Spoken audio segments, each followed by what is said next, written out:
Carl Clyburn Crawford, the Executive Director of Massvote, and he brought up a wonderful point. We are a non-partisan voting rights issue advocacy organization. Non-partisan, no party. Our goal is just really to bring people into the fold, educate them, help them understand where all the moving parts are, and so that they can make some critical decisions for yourself. Massvote has 3 main programs that we operate. We have our fair elections agenda. Thank you. Our fair election agenda, that's where we move legislation.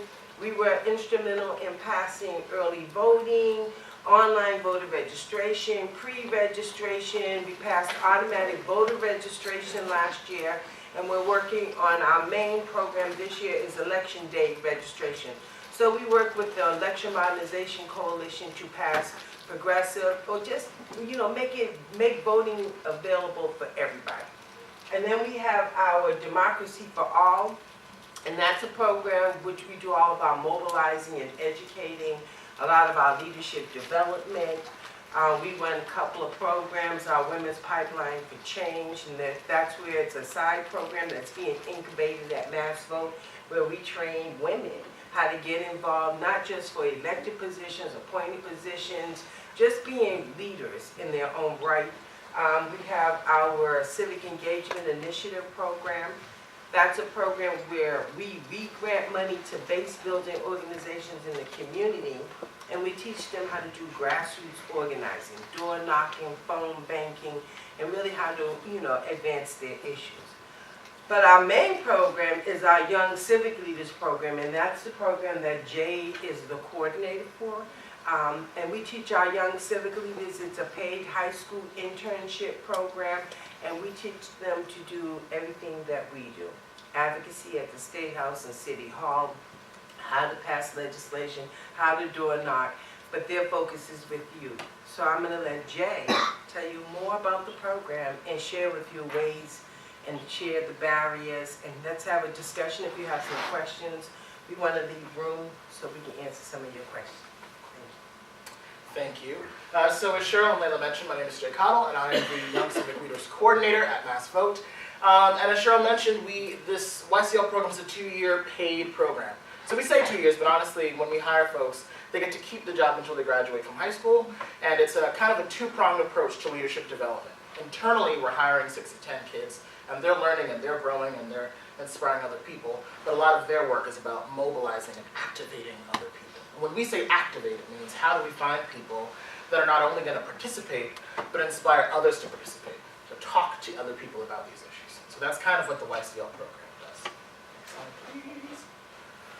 So, I promise, I don't want to talk at you all day, and so we're going to have this little conversational thing between folks in the room, and we're going to have some questions. So first and foremost, if you could turn to a partner in the room, what do you think voting means? What does it mean to vote?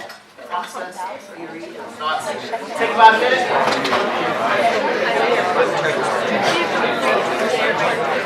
Turn and talk. Yeah. What do you think voting means? Exercising your democratic right to express your views and your opinion.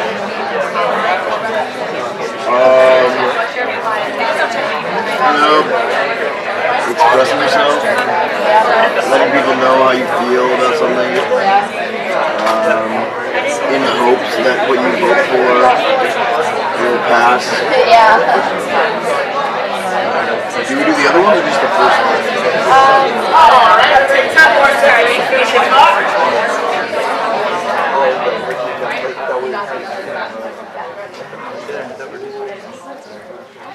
That was beautiful. I taught high school for 2 years and never felt the room quiet that quickly. What was some stuff you guys said? What is voting? What does it mean? Yes? Kind of making your opinion heard on a set day at a set time for a certain issue in the community. Scheduled voice sharing. Yes.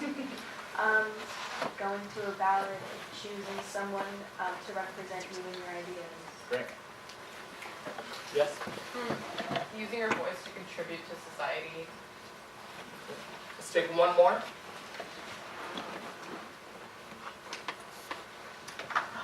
Yes. It's like everyone says their opinions at once and then those come in one way.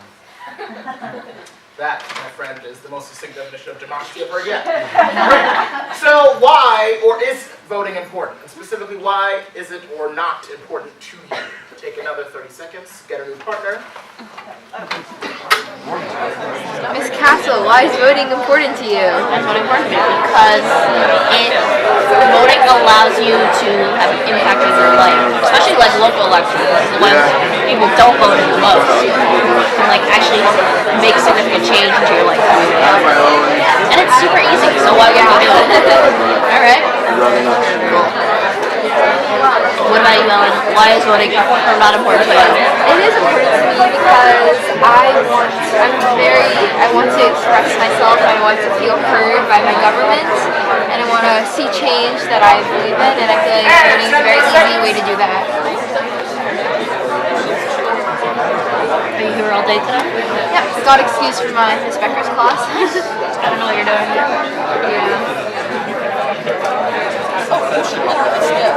That's not. And let's share out. Why or why not is voting important to you? Yes. I said voting's important to me because I feel like it's important for like not only like because there's a lot of politics I do agree with and don't agree with, but I think it's important for like not only for me to have my best life, for people around me and for future generations and those who can't like necessarily voice their opinions, whether they're undocumented or they have a disability. I think it's really important to make everybody feel like comfortable and have the best life possible. Great. Thank you. Anyone else? Is there anybody in here that feels like it's not important? And it could not be important to you at this time, and that's okay. Is there anybody in here that feels that way? Not directly, but I'm saying as someone who's not yet 18 and who lives in a state that will, at least in national elections, almost always like largely vote Democratic, my single voice doesn't matter as much in this state. We love that. I know. So interesting that you say that. We'll unpack that a little bit later.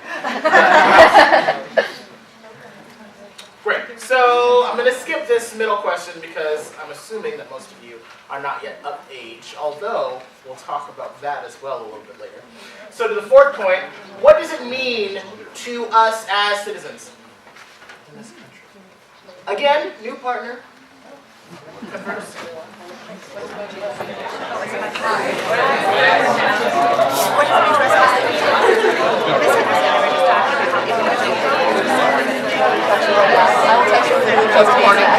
Yeah, but it shuts off after 20 minutes, so I gotta keep it coming back.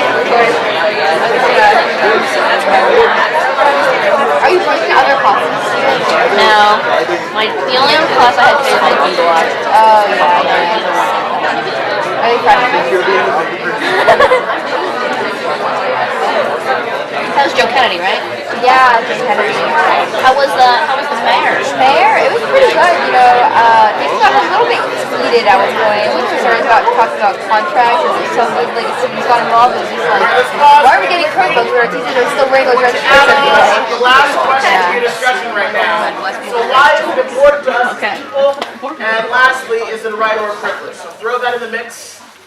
This one is usually a little contentious, so take a full minute. I'll give you a full minute to talk about it.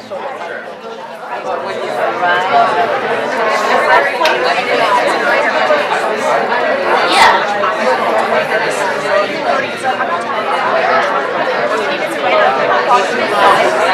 Things that is good to us.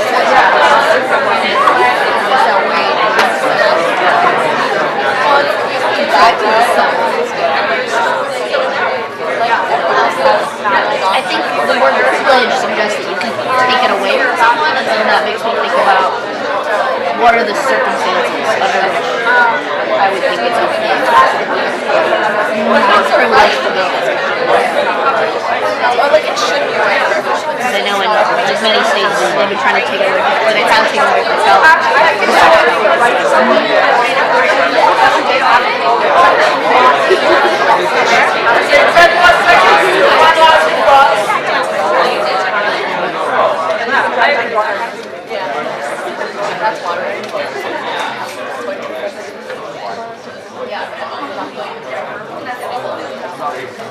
Great.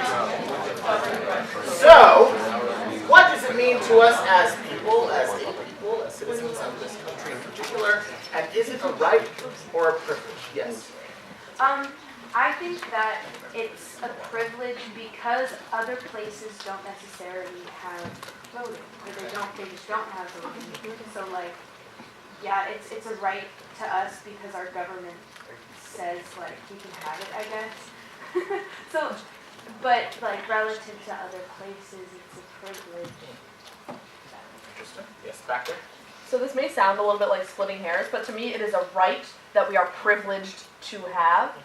Like, I don't think it is a privilege to be able to, like, voting isn't a privilege because I think it is something that should be available to everyone, but because it is not, we are privileged to have that right. Okay. Yes? I define that as a privilege because a lot of people in the U.S. who live here don't necessarily get the right to vote. For example, non-citizens, prisoners, and people with mental disabilities all don't get the right to vote, so I would consider it a privilege, not a right. Okay. Anyone else? Let's get something over here. Let's get a little something going over here. Yes. Yeah, so if it's a right, that kind of implies that it's nationwide, and if it's a privilege, that kind of implies that it's only to certain privileged people, right? So in that respect, I would agree with whoever said it over there. But also, like, to people who have that right, it is relatively nationwide, so it's arguably right. Yes. I don't know. Bachelor's theory there, but it's like kind of like one of those like Blockberg pain arguments where you're kind of like dig into the trenches like of like political philosophy. You're gonna talk about voting's a right or it's a privilege. It's a pretty old debate. Yeah. It's a long time debate that we haven't quite figured out right. Like we just passed automatic voter registration. And the way that we passed automatic voter registration is that you know, when you sign up for your driver's license or any kind of social services, you're automatically registered to vote. You get back a card that says you have the option to opt out of being registered, and at that time you get to pick which party you want. Like when they register you automatically, they don't pick your party, they enroll you as unenrolled, and you get to pick that, and you have the option to opt out. However, in my opinion, and I was helpful in getting this law passed, is that automatic voter registration to me says that there's two requirements in America. And one is that you're 18 years old, and the other one is that you're a citizen. So that if you're born in America and you turn 18 years old, you should be automatically voted registered, right? So it's a watered down version, and it is an all-time debate, a long-time debate. It's an interesting debate, and it's one I love to throw in the mix. So thank you all for those wonderful comments and different perspectives. Yeah. Next slide, please. So right now, we're nonpartisan, so I'm walking on the tightrope. We are living in what most, I think, would describe tumultuous, mildly divisive times, right? And so when that happens, there's a lot of conversation about politics. And some people say, oh, I'm tired of talking about politics. Or, you know, my grandma is unfriended or unfollowed on Facebook because all she talks about is politics. I'm like, we shouldn't let politics divide us. Has anyone heard any of these things before? Yes. Right? And it makes politics feel like it's some other separate thing, right? It's like, we have lives that we lead, we eat, we sleep, we drink, and then there's this other thing called politics that sometimes is just drama. Let's avoid drama. My personal issue with that is that it begs the question that it is something separate, but politics is our lives. Going to school, that's required because politics. The right to be here in a diverse room with people, that's politics. The right to live in your home, the right to be here, the right to vote is politics. So first, before we move on, I just want to demystify that division and say that life is politics. It's all connected, it's all related, it's all the same thing. And I know that can be exhausting sometimes, especially right now, if it feels like this thing that's happening is about your life. But I do want to just let you know that it's a sign of privilege to feel like it's an extension away from you, right? So it's there, it's a part of it, and we're going to kind of explore what that looks like. Next slide, please. So at Massvote, we were doing some research, and we were getting statistics back based on voter history and voter data and all that good stuff. And we found that of all the people in Massachusetts who were eligible to register to vote, most were. I believe it was like 80% or up, something like that, which was surprising, right? And then we looked, and the people who were registered that did vote, much smaller number, especially as it relates to a local election, right? In a presidential, most-ish people come out, but when it comes time to choose your mayor, or a senator, or a city councilor, people decide, who? I'm staying home, don't know what you're talking about, right? And so for us it was like, well, that's a little confusing. Part one, if you already feel inspired enough to register, why is it that you're not going to vote, right? So it seems like there's enough drive there to push you to do that first part, but not enough for the latter, and we're confused as to why. And then, you know, as someone mentioned before about Electoral College in Massachusetts being blue, I forget who it was. Yes, right here. In a presidential election, yes, that makes sense to us, right? A lot of people feel like, oh, with this particular system, my vote doesn't count. But if there's no red or blue when it comes to a mayor or a governor, like that counts here. Your vote is pure popular vote when it comes to these local elections. If you want a stop sign, that's your city councilor. So these smaller elections are typically more, I want to say, feelable. It's not really a word, but I'm just going to use it. You can feel the effects of local government a lot more with those. So why are people engaging in that one? And so we found that there are three big reasons why people aren't voting. Disenfranchisement, literacy, and the Electoral College stage. Yeah. Right, you said it, it's there. We get it, we're working on it, hopefully it changes. So, disenfranchisement. If our vote didn't matter, no one worked so hard to keep us from voting. And if voting didn't change anything, we still have no women's rights, no public schools, no 40-hour work week, no Civil Rights Act, no Social Security, no Medicare and Medicaid, no food assistance, no minimum wage, no workers' comp, no environmental laws, no safe abortions, no consumer protections, no right to health insurance. A little bit about me, I'm an artist, I'm a musician, and I'm an actor. And in college, I decided to write my thesis on censorship. And it was a whole exploration of how there were different times in history where governments and religion was stopping art from happening. It was happening in Nazi Germany. There was what was like Nazi art. That was appropriate art to have. The church has an entire index of books you're not allowed to read. And I said the reason they do that is because they know that the arts are powerful. The arts can change minds. So when I got here, I was like, it's the same thing. If votes didn't matter, no one worked so hard to keep it from you. We have a 6-page, is it 6 pages or longer of the voting timeline? 6 to 8 pages. 6 to 8 pages of voting rights timelines, starting from 1776 to now. And there were things in there like, obviously Native Americans not having the right to vote. And it was like, well, we'll give black people a little bit of a right, but they'll be 3/5 of a person. Or, yes, we'll give you the right, but if your grandfather couldn't vote, then you can't vote. And so it's just consistent things. Women had the right, women lost the right. They got it back, right? It's just a back and forth. And people fought so hard to stop people from voting.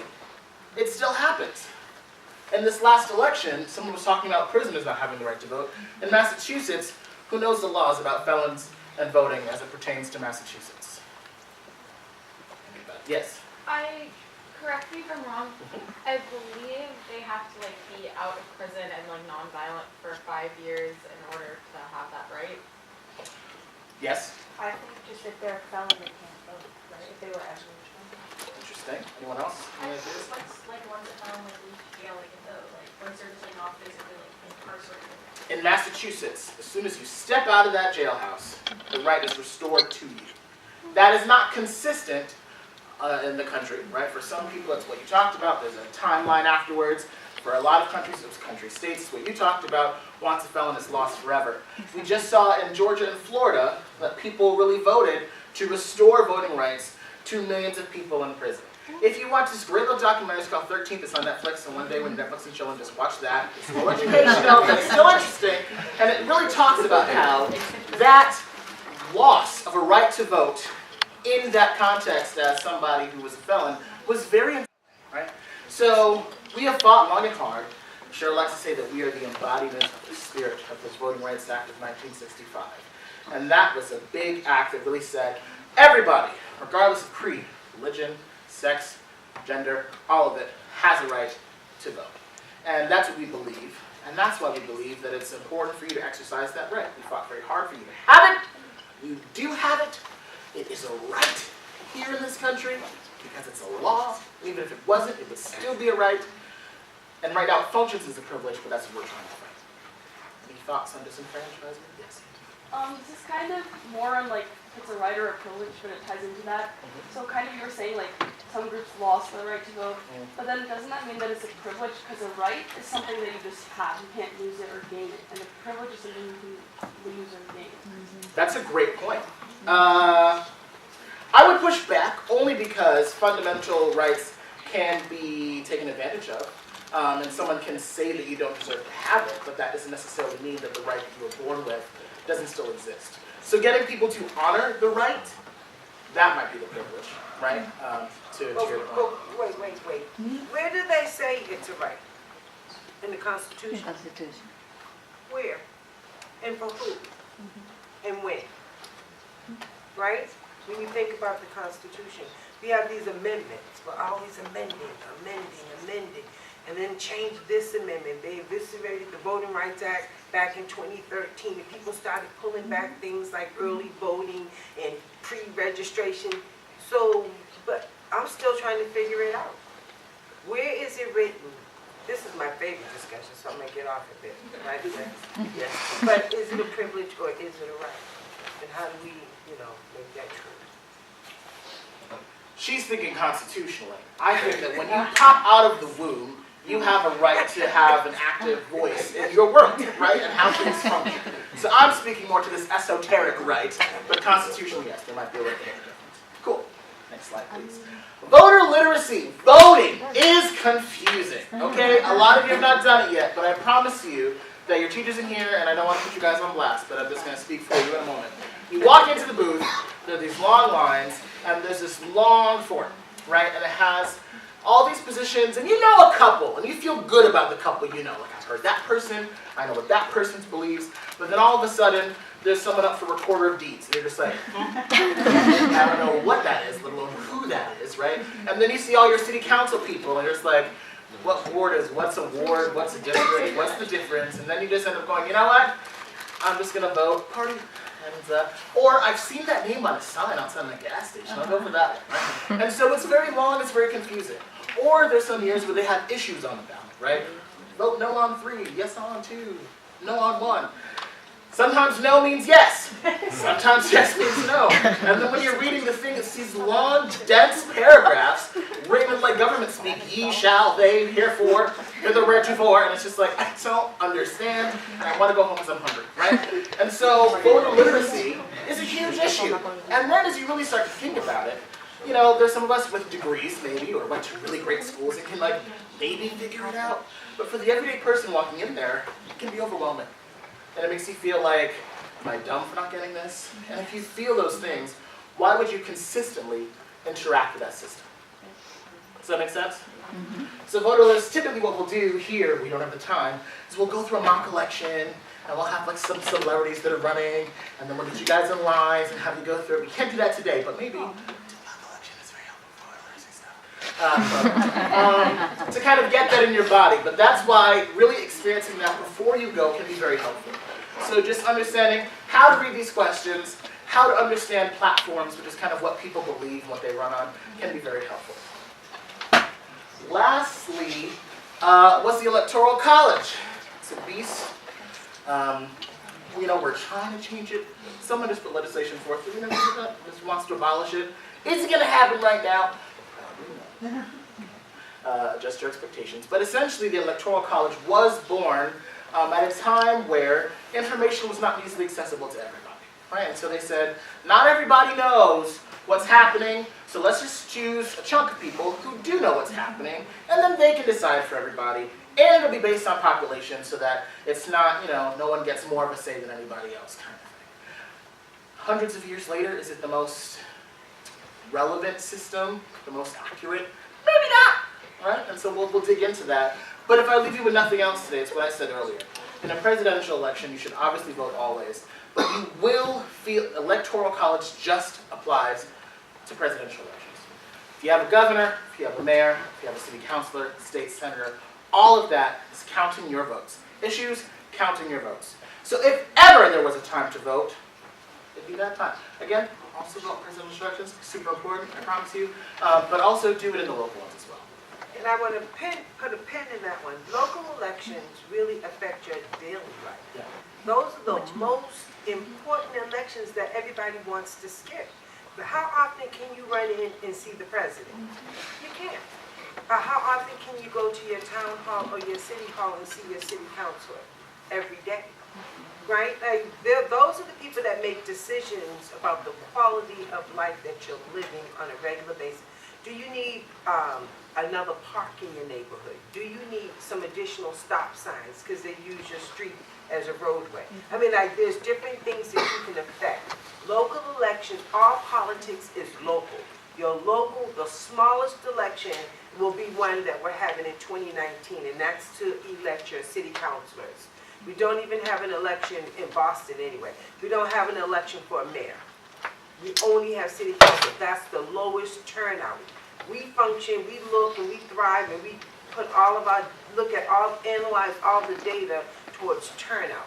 How many people are actually turning out? And they turn out very little in an election that's happening, a municipal election where there's no mayor. We want to change that because your city councilors absolutely control your daily life, your quality of life. My YCLs were doing some phone banking because they're a part of a Vote 16 initiative, which I'll explain more in a second. And they were calling the city councilors to see if they had support. And the city councilors answered, or they called back, or they said they would email, and then they did. And they were just like, weird, right? That like I can talk to somebody in government and they actually respond to me. They're there for that. Not to be facetious, was Trump here today? No, but your mayor was, right? So, how to get involved? Again, that was very facetious, I'm sure he's busy. Voter registration drives. You are 16 and 17 years old. You can always pre-register. So this is a great time to be doing some voter registration drives. Not just to participate, but host some. If you guys are going to church, if you're going to sporting events, if you work in the theater, just like they're selling roses after a show, get some people registered to vote, right? Weave that process in there so people are used to seeing it, and it's just another way to increase civic engagement. We at Massvote have designed a new voter initiative, and so we found that we were registering people all the time, and the question was, how many of the people that we are registering are actually voting? And so we said, okay, well, we need to think of a way to engage them more consistently, and we came up with a year-long program to kind of do so. We're very excited about it. We got merch, we got postcards, it's real fun, there's like some live events. So again, we said we don't want to bother people because no one wants to answer the phone, no one wants to get 9 million emails. So it really was, how can we come up with a fun and engaging way to help people feel prepared and excited to go to the ballot box in the fall? And then lastly, this is what I'm excited about, Vote 16. So, does anyone know what this is before I jump into it? Yes, I see a shoe hand. Oh yeah, I wasn't even thinking about that. So is that like a pre-registration thing? No. Any other ideas? Yes. Is that when you're 16 and you vote? It is!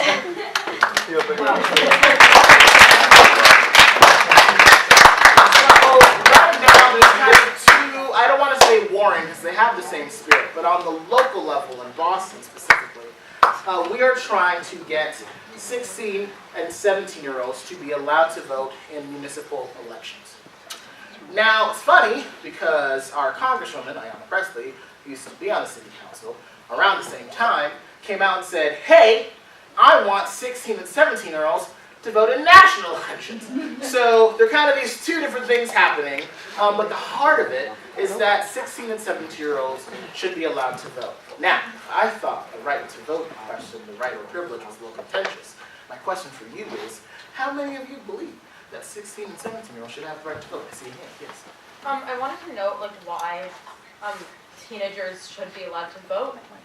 There's this theory, this psychological theory that when we're born, we have a high amount of fluid intelligence and a very low amount of crystallized intelligence. Fluid intelligence is like the intelligence that you naturally have, and then crystallized intelligence is stuff that we acquire over time. And then as you get older, the fluid intelligence slowly goes down while the crystallized goes up, and then it hits this equilibrium when you're around a teenager where they're about equal. And so you have that experience about what to do, like when you're at around this age. So I feel like this is like, we should be getting our voices out. Okay. Wait, I want to be clear. Is that a vote for 16 and 17? I saw more hands. Oh, Yes. Like, in the last election, I was literally a month away from legally being allowed to vote, but I was still super up to date on everything that was happening, and not being able to vote pissed me off. Like, I had opinions, I was following what was going on. There's 25-year-olds that knew less about what was happening than I did, so why did they have a vote and I don't? Yeah. Anyone else? Yes. Yeah, so another example is that, this year they changed laws. So when you're, because you have a lot of presidential candidates and, there's like the Democratic caucus. And for example, I'm 15 right now, but I'm turning 16 in May. And then I can run to be a delegate to vote who gets to represent the Democratic Party in the presidential election. But I can't actually vote for who I want my next president to be. So I think that's a really interesting contradiction right now, because I can vote on who I want to see on the ballot, but I can't actually vote for who gets the result of that ballot. Yes. I don't know, I think it's difficult because I think most 16 and 17-year-olds don't fully know what it's like to be like a full-time working American and to like try to support other people, and like the reality of being an American adult. And like even though we can follow people and they can follow people and like they can understand what's going on, I think it might, I don't know, I think it might be weird to have people who aren't like living on their own, or like no one who's I don't know anyone who's 16 who's living on their own. I haven't really heard of many people like that, and I don't know if it would be fair to have them have the same say as someone who like really knows the reality. 1, 2, and then we'll go back to 3. Yeah, I think on a municipal level it makes sense. But I think like the big thing like on a federal level is like, I'm old enough to go to war, but I'm not old enough to vote. Or like I can drink, or I can smoke, but I can't vote. But like at 16, what can you do? Like drive, maybe? Like, So then I guess that there's no like other thing that ties voting to 16. It's like, but like on a municipal level it makes sense. It's like you're voting for your mayor, like you're the one who's deciding in my school gets new textbooks. And our textbooks are literally from the 90s. My math class did not have a textbook. It's kind of ridiculous. So then like that makes sense. Whereas like, I'm not going to Vietnam, so like, am I voting on a federal election?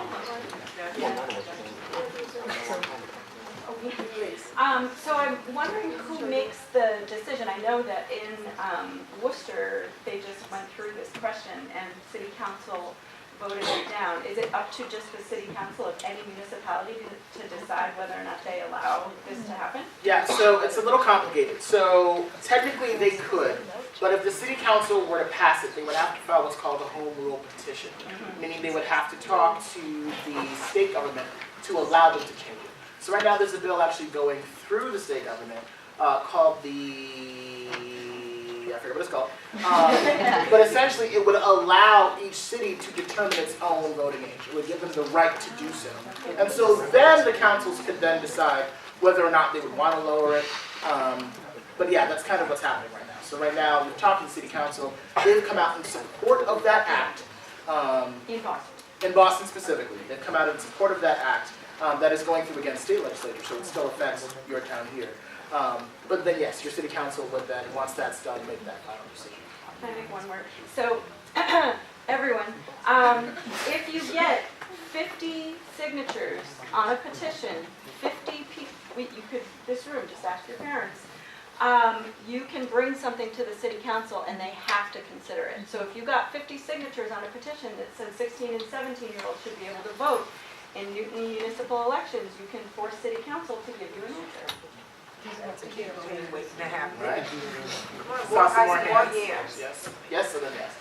So in response to what was said a little earlier about that 16 and 17-year-olds aren't really in touch with what the reality of being a working adult, 16 and 17-year-olds and other teenagers are also a part of this country. And so I feel like we are in touch with the reality of being a teenager in this country, and as such should have a voice. Yes. I agree with that, and I think even though some 16 and 17-year-olds may not have an idea of what it's like to have a job or to be supporting themselves financially, they do provide like an interesting perspective. And I'm interested to see, like, as this Vote 16 movement gets spread more nationally, if it becomes a partisan issue, because I know typically younger voters and younger generations tend to be more liberal and tend to be a little bit less conservative, at least around this area.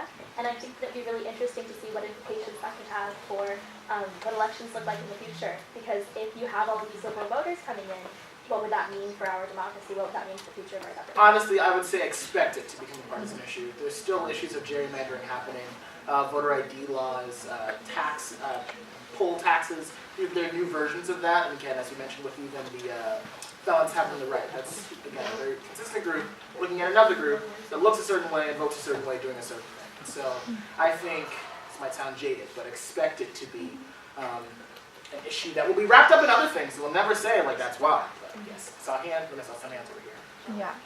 So I would pretty heavily disagree with the idea that 16-year-olds are not part of, I think in the, like, on the city level at least, because, you know, the mayor was here just last block and she was talking about how the biggest initiative in the government on the city level is in schools. And, you know, the people on our city council, they're not in school every day, but, you know, as students, like, we see our teachers wearing those contract shirts, we see the fact that, you know, our school's kind of falling apart, and our fire alarms are going off all the time, but no one's actually addressing that because they don't have, you know, 16, 17-year-olds going to, having their voice represented. So I think education is the biggest issue in the city government, then yeah, we should have 16 and 17-year-olds because we're the ones who are experiencing it, and that's a huge part of the city government and why our voice matters in city politics. I just want to point out, I agree with Ellen, and I wanted to respond to Layla, who said, like, what are we doing to indicate our role in the federal government, that a lot of 16-year-olds do have a role. I just filed for my tax returns. Zero tax. And so I pay my Social Security tax and my Medicare, and I'm a student, so I get the regular federal income tax refunded. But I think that a lot of us, obviously not every 16-year-old has a job, but a lot of us do pay taxes, and it's our future that we're paying for it. We should be able to have a voice in it too. And even if you're not paying for it, it's our lives we're determining. I'd like to piggyback off that. Who remembers the really poorly worded slogan of the American Revolution? No taxation without representation. No taxation without representation. You are literally being taxed, but if you can't vote for your representation, then you're not being represented, right? And that was what this country was founded on. Amen? Okay, cool. Anyone else? Kind of to add to that, I think we're like maybe constricted to the mindset of like we haven't been exposed to the real world yet, but a lot of kids that aren't here and are here have been exposed to like economic hardship and like stuff that does affect them in the government. And I would argue that a lot of people past the age of 18 that come from like an upper middle class / upper class background don't deal with the quote unquote real world or like those types of legislative hardships that someone who is much younger might deal with and might be more informed in. So if we're basing it off of that, I don't think it's at all like on a level playing field almost, because there's people who are like in their 40s and they're still trust fund babies and they still haven't had to deal with that. And that doesn't mean that they're not informed about politics, but it just means that we all come from different backgrounds, so to judge based off of that background is inconsistent. Right. Take one more. Okay, just to slightly nitpick something that was said, that we should be able to vote for our future. I think we should be able to vote for our present. What poem is that from? I mean, what was so interesting and unfortunate is that the young civic leaders and the coalition for Vote 16 Boston are petitioning some students, and they're basically saying, do you support the notion of 16 and 17-year-olds having the right to vote? And a lot of the time they do incur pushback from their own peers, right? It's just like, you know, my brother, he plays video games all the time, I don't really think I should be voting, right? They say that themselves. And that's not invalid, but to me, I think it diminishes your value to think that you don't have a voice worth sharing.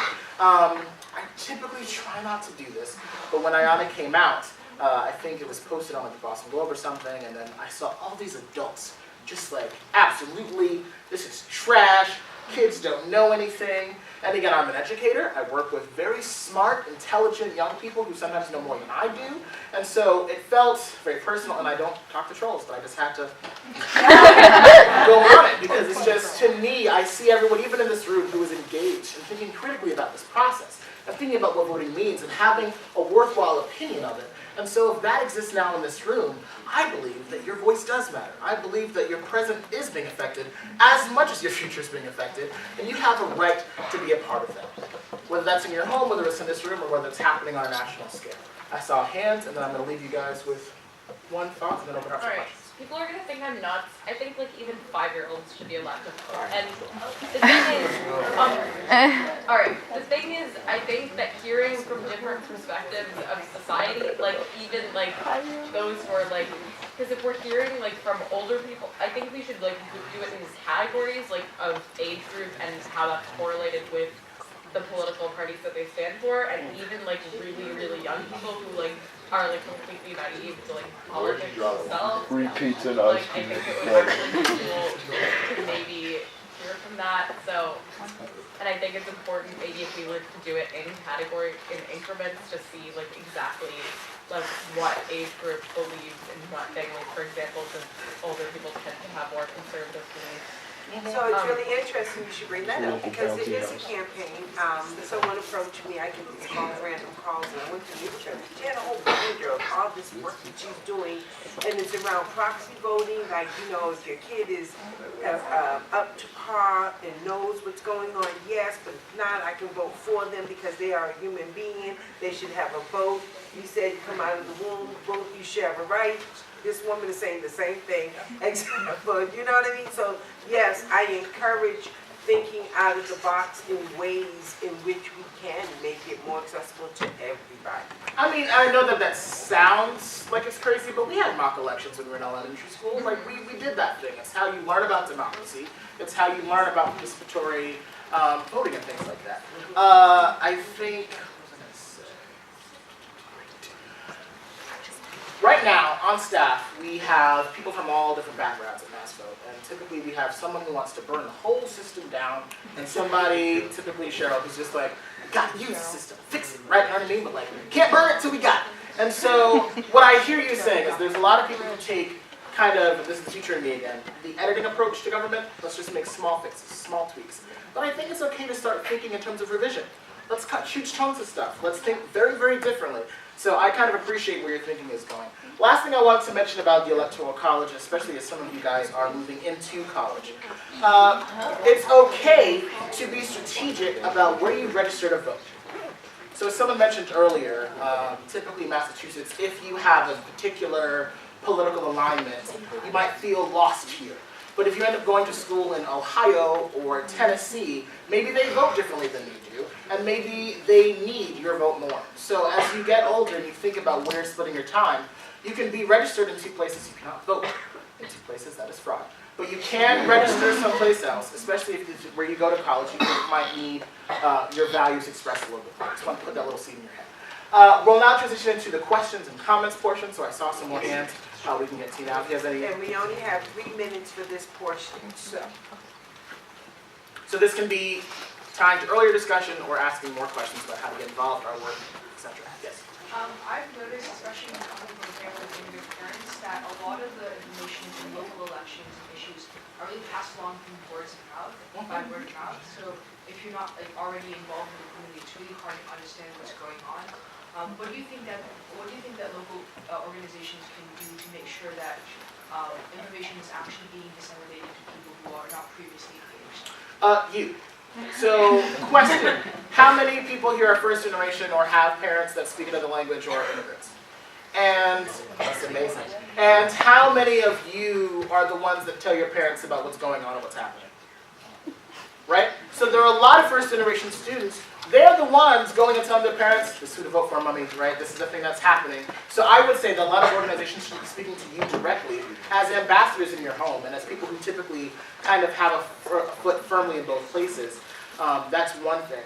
I think language is another barrier, and so I feel like there needs to be a lot more material, both spoken and written, that needs to be available in multiple languages to help people understand what they're looking for. And so it was Hyde Square Task Force that came up with this slogan with their young people to say to older people, vote for me because I can't vote.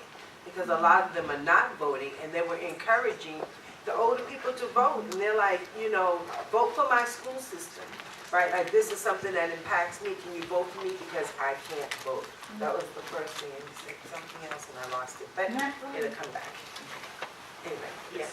So I know like a lot of us are going to the summer. Are there any things that we can do in the summer to help Massvote, like internships, like volunteer opportunities, like? Yeah. Yes. So that is when we typically pick up our voter registration into like overdrive. And so what would be great maybe is if you can get a mailing list. Then once we organize when all of those events are, just having some support there, get some free shirts. Typically, my thing is learned and turned, right? I think turn is a little bit dated as a thing, so don't yell at me. But for us, it's about fun, creative, engaging experiences around democracy and civics. And so for all of those voter registration drives, they will be a fun time. And so come out and then help us register some people, register to vote yourself, learn some more about the issues. And then we'll also keep you in mind for the fall. We have 1 minute. Does anybody have a burning question that they would like for us to answer, or a comment, one comment, a burning comment that you like to, either way, it doesn't matter. Sure. So, you know what? I'm also a first-generation kid. So when I ask my parents, like, why aren't you voting? They're just like, because we only became a citizen of this country, like, in our 40s. And so we don't really feel like our voice matters because we didn't grow up here. So how are you, as an organization, addressing that issue with immigrant communities and sort of just like encouraging people who don't really feel like they're part of America, even though they legally are, to actually come out to the polls and vote? That was the part that I forgot. It's about the language piece. And one of the things that, you know, fighting for to have voter registration forms and the ballots written into different languages, I think that helps people feel more connected to the community in which they live. You wanted to add on to that? Yeah, I think there's also, unfortunately, a fear for a lot of people from these different countries right now, especially as we're preparing for the census that comes up next year. There's a lot of debate around the citizenship question that some people feels like will target them. And so I think it is tough, and I think institutionally, again, it's about working with specific communities to try to get them to be involved, meeting them where they are when it comes to language, and continuing our fight for the census. So we are a large part of what that's going to look like here. We are fighting to have that question removed, and we will be doing a lot of the mobilizing around those efforts. And so all of that, plus having people within our organization or our volunteer staff that look like the communities we're going into, so that it's not the savior complex we're not just dropping in there. So yeah.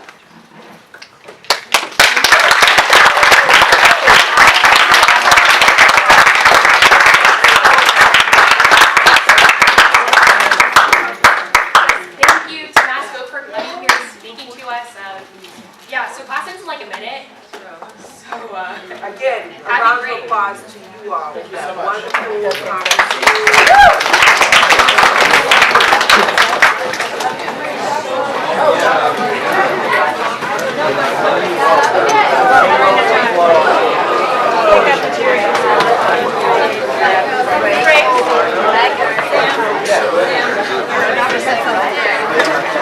Move this so it's not.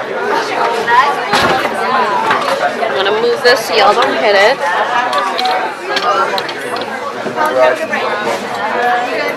Break.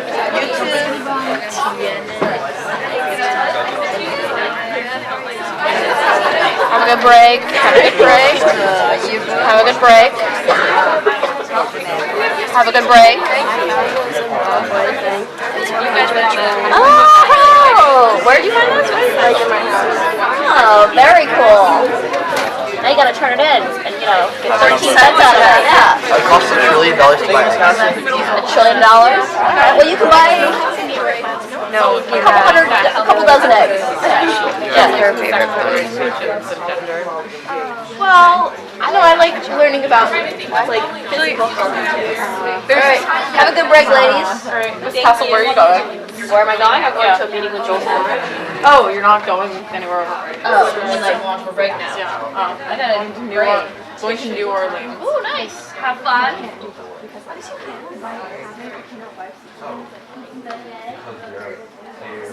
Thank you. Yes. You share right now. And also, we had talked that in case we wanted to get involved.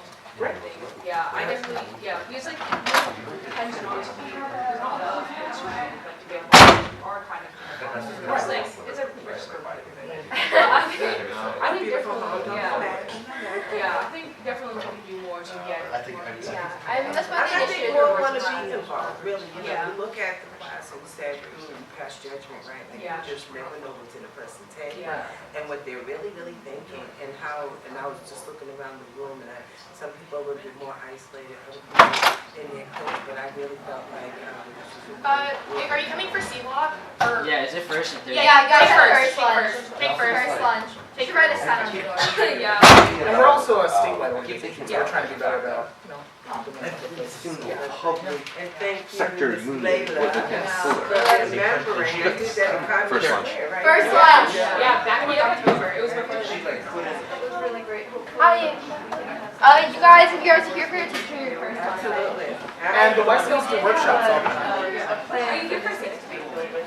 That was fine. It was quite engaging. So I felt like it was well worth it. So You guys have to go to first lunch though. you all did a great job. Okay. Putting it together. Oh my God, so you should. Absolutely. Tasha, first lunch. Love your comments. First lunch. Wait, okay, we need to sign. We need to sign. Before we do that, I'll just stand outside. You trying to do anything?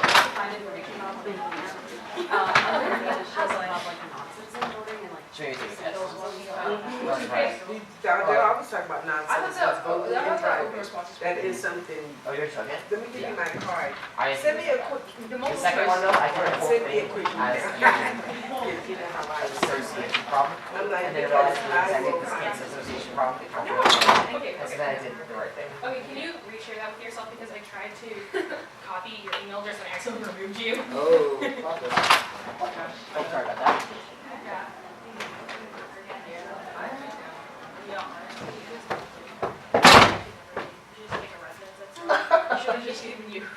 I actually did like a couple summer programs out here back when I was in high school.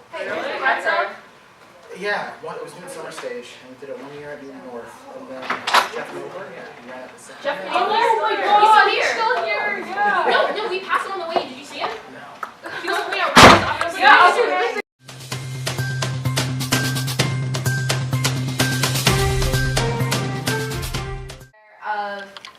of UNHSDA, which is a chapter of a national organization that strives to encourage civics engagement, especially those people who are interested in the Democratic Party, and then there's also Conservatives Club. I can start. I'm Sky, I'm a junior, and I'm also a member of Massvote. My name is Amy, I'm also a junior, and I'm the co-chair with them. I'm Ava, I'm a freshman, and I'm a member of the club. Yeah. Ellen, sophomore. Catherine, another titleless member. Yeah, my name's Layla, I'm vice president. I'm a sophomore, which all of them are. So today we have us here, Mr. Coe, or Town Selectman Coe, of the town of Andover, but he was also Boston Mayor Walsh's former chief of staff. And so, it's going to be like a really awesome block. He's going to talk about how high school prepared him for his life in politics. So what you're doing here is not, in fact, useless. So, without further ado, Mr. Coe, take it away. Thank you so much. I think I'm teaching music today, so I got this little stand on here. Thank you so much to the amazing team. I really appreciate it. And Layla was a fellow on my campaign. She was an absolute rock star. If I had listened to her a little more, I probably would have won my congressional race. But that's not so much. But thank you for all you did. Seriously, your future is bright, and I was really lucky to have you.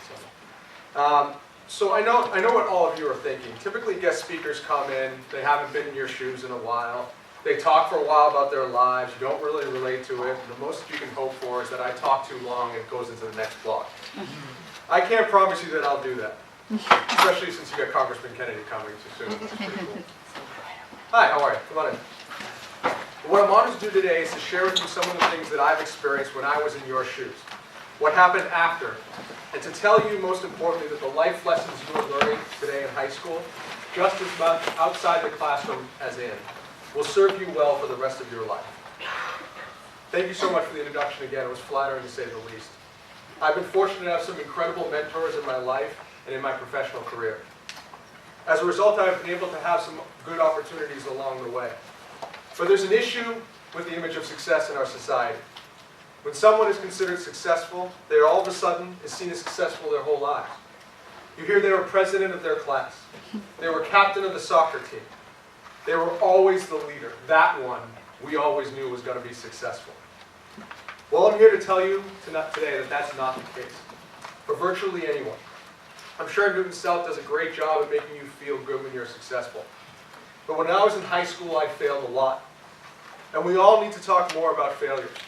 Because in the end, the learnings from those are really what shape who you are. Now I know what you all are thinking, another one of those don't be afraid to fail speeches. I'm not going to lie, failing is terrible. It feels terrible. And it sometimes takes a long time, if ever, to get over it. But I want to give you a couple of examples from my high school days. Nothing revolutionary, nothing particularly groundbreaking, but experiences that I continue to look back on almost 10 years later that were awful at the time, but have made me so much better today in student government, athletics, and relationships. First, student government. I ran for student government more times than anyone with any pride in himself or herself should have. I ran for freshman representative. I ran for sophomore representative. I ran for junior representative. I ran for student body president. And you know what? I lost every single one of them. And you know what? It seems silly now, but at the time I was absolutely humiliated by it. I felt like I wasn't popular enough and that I did something wrong. It was difficult to go to school the next day because I felt like everyone was judging me for losing.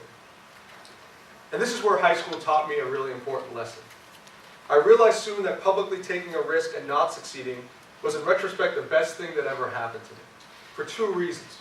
One, it teaches you simply that not getting what you want is part of life, and that you move on from it. But number two, the experience showed me something else. It showed me how incredible people could be. That people truly respect and appreciate those who take the risk to run. And that even though it wasn't a big deal to lose, I had an incredible group of friends who would spend hours with me on the phone or in a common room making me feel better. It was a small thing, but a good lesson in life. You're not always going to get what you want. But if you've got a strong base of support around you and people who care about you, you'll learn from your disappointments and be stronger off for it. Fast forward 10 years, I'm running for Congress in one of the most competitive races in the history of the country, originally a 15-way race. We worked our hearts out for a year, knocking on over 200,000 doors. Layla knocked a bunch of them. And we raised over $3 million. Heading into the final week of the campaign, our internal polls showed us 16 points up. We were optimistic that we were going to win on Election Day. Election Day came and the momentum was electric. We had thousands of people across the district knocking doors. It was all coming together. Then election night came and the early returns were slow. We couldn't really make sense of what was coming in. At first we were up by about 1,000 votes, but then behind. I spoke to the crowd around 12:30 a.m. to let them know that we weren't going to know the outcome that night and that it was too close to call. When I woke up, we were trailing out of 90,000 votes by 52. Wow. A margin of 0.058%. I'll never forget that. Among the closest congressional races in U.S. history. I couldn't believe it. You prepare for a victory, you prepare for a loss. But this margin was difficult to prepare for. I know this is going to sound nuts, but of all the experience I've had, what got and what continues to get me through that horribly disappointing night was that I had that feeling before, in high school. And I got over it then, and I knew I could get over it now. And so I picked myself back up. I knocked doors for a friend who was running for state rep after the race, and was asked by a fellow door knocker to run for town selectman in my hometown of Andover. I was scared to do it, to be honest. I was still upset from the campaign, and I knew that if I lost again, my political career would be over. But I also knew that when life knocks you down, you get back up. So I declared my candidacy less than 4 months after I had lost the primary. 4 people got in the race. It was another competitive battle. Election night came, and my friends and family were there for me. I was nervous. As I said, I knew that my political career would be done by the end of the day if I had lost. But I was determined not to let what happened in September get to me. I even scheduled my election night party at the same place I scheduled the primary night party. I remember thinking about all the haters in the congressional campaign who told me I wasn't from the district even though I grew up there, that I was just an arrogant kid who was going to just get up and move out of town if I had lost, and how I wanted to prove them wrong. Then election night results started to come in. I had won the first precinct, then the second, and the third. Within minutes, it was clear. I was going to win handedly. I came in first with 66% of the vote. The bottom line is losing an election isn't about failure. It's about being proud to be taking a risk, of being so grateful for people like Layla who want to take a stand for their country. Running in a student council election isn't any different. So to the student council co-presidents, if any of you are presidents in this room, I congratulate you. But for everyone in here who ever ran for anything, I'm just as excited to say congratulations. It shows you have guts. It shows you are willing to take risks. And it shows you aren't afraid to learn from times when things don't work out perfectly. And that will serve you well. And it might just be your saving grace in the time of disappointment for the rest of your life. So keep at it. You might just win. Lesson number 2, athletics. I was at best a JV2 athlete. I don't even know if Newton South has teams that low. But my high school did, and it was not for the best players who ever graced the field. There are no records with my name on it hanging anywhere at my high school. I was cut from more teams than I could possibly remember. And of course I envied those on the field. But instead of becoming that star athlete, I got involved in a ton of other things, including working as an intern for then Senator Ted Kennedy. That opportunity inspired my love for the public sector and never could have happened otherwise. So for those of you who don't get to make the athletic teams that you wanted to here, I say to you, you may learn from getting cut than more than you'll ever know. And finally, number 3, perhaps most personally, love. Everyone in high school hopes to meet their first real love. Well, that never happened for me either. Not even close. In high school, I was insanely insecure and felt somewhat hopeless about the fact that I never had a girlfriend. And we didn't even have Tinder back then. So. I wondered, quite frankly, if I would ever have one. But 6 years later, on my first day of business school, I met a gorgeous, loving, and loyal woman named Amy. Everyone was going around the room that day saying one thing interesting about themselves, and Amy said she was an athlete, and that she was training for the Boston Marathon.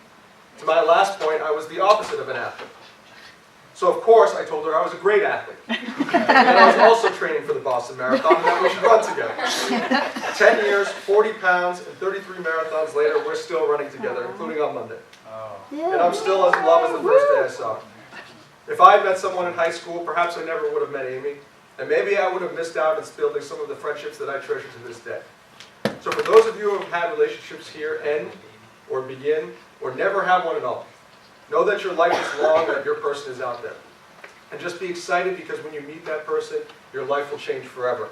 And you'll wonder how you ever lived life without them. These 3 lessons trained into me by my time in high school has given me 2 guiding principles in my life that I'd like to leave you with. First, persistence. Running for student council at Andover taught me a lot about public service and also about persistence. To keep trying if you don't get what you want the first time. That if you believe in yourself, things will ultimately pay off. And in my career, it certainly has. I was working in New York City for the Huffington Post when Mayor Walsh was elected. Though I watched the Boston mayoral election with interest, I didn't know then Representative Marty Walsh at all. But after he was elected, I heard he was looking for a chief of staff. So through a connection, I emailed him with my resume around Thanksgiving time. Weeks went by and I still didn't hear from him. I thought I had no shot, but I decided to send another one. I decided to be persistent and send him another email. It was only later that I learned on that very day, Mayor Walsh was returning from a church service where he was praying for guidance on the chief of staff decision. He left the church, he turned on his iPhone and saw my email. A few weeks later, I was hired. It's a true story, you can ask me about it. You never know what is happening on the other end. As long as you are nice about it, a friendly follow-up never hurts anyone. It can change your life. A little persistence went a long way. And number 2, being nice to people. I know you guys hear it all the time, but I'm here to tell you that it works. That being there for people, like people were there for me when things didn't turn out the way I wanted, all comes back in so many ways like you'd never expect. While in business school, I met a young graduate named Dinkar. While speaking with him, Dinkar saw on my resume that I was a writer for the Huffington Post and asked me if I could help him become one too. I decided to write my editor contact and didn't hear back. I didn't know this guy, so I wasn't sure if I should go the extra mile to help him, but I decided to. I waited a week and wrote again and again. Finally, the editor responded and Dinkar became a writer for the website. I didn't interact with him much after that. But 2 years later, as I was looking for a job, I got an email out of the blue from Dinkar. Ariana Huffington was looking for a new chief of staff, and he could put me in touch with the recruiter. 2 weeks later, I was hired. I could have just let it go and not hearing back from the HuffPost editor and not helped Dinkar. At the time, it wouldn't have hurt me at all to do so. But the reality is, if I hadn't helped that one person that day, I would not be here speaking to you today. I wouldn't have had the job with Ariana that gave me the chief of staff experience that piqued the mayor's interest. I say this all not for sympathy, but because I don't think we talk enough about our failures. People who are perceived to be successful often have such glowing biographies that we make the biggest mistake. We miss the biggest insight of them all, that the path to success is always rocky, and that's a good thing. It will lead you to better things, and you'll learn from it. So to all of you, to those who have seen great academic success, or to those who feel like they haven't yet hit your stride, know this. The failures you've had here at Newton South, perhaps even more than your successes, will help you go far in life.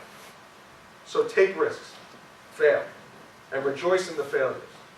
Know that they are happening because there's a reason for them. And have faith that the friends you've made, those sitting on your left and right, and those you'll hang out with later today after school, will be there for you regardless all along the way. And the more the years will go by, the more special you will realize that incredible community. Treasure it, grow it, and love it. And it will give back to you for the rest of your life. Thank you very much, and go Lions.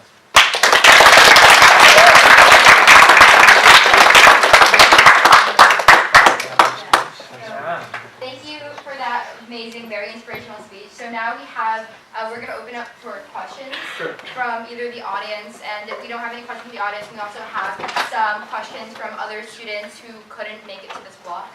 Yeah, so if any of you guys want to ask questions about like the contents of the speech, like his political career, let's go ahead. A brave soul. Come on, guys.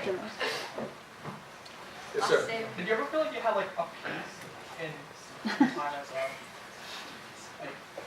director, like ever one moment where you just felt like it's kind of your pain? Boston, that's a big step because getting them on the right path is challenging, and a lot of times what we're seeing now, at least, is that parents want to send their kids to pre-K, but they can't because they can't afford it. Like the average price for pre-K in Boston per child is $17,000 per year. So if you have 2 kids, a lot of money. Another one that was submitted was, since you're the son of a politician, what do you think of and how do you deal with the forms of dynastic politics? So it's not quite accurate. So my dad served in the Obama administration. He was the Assistant Secretary for Health.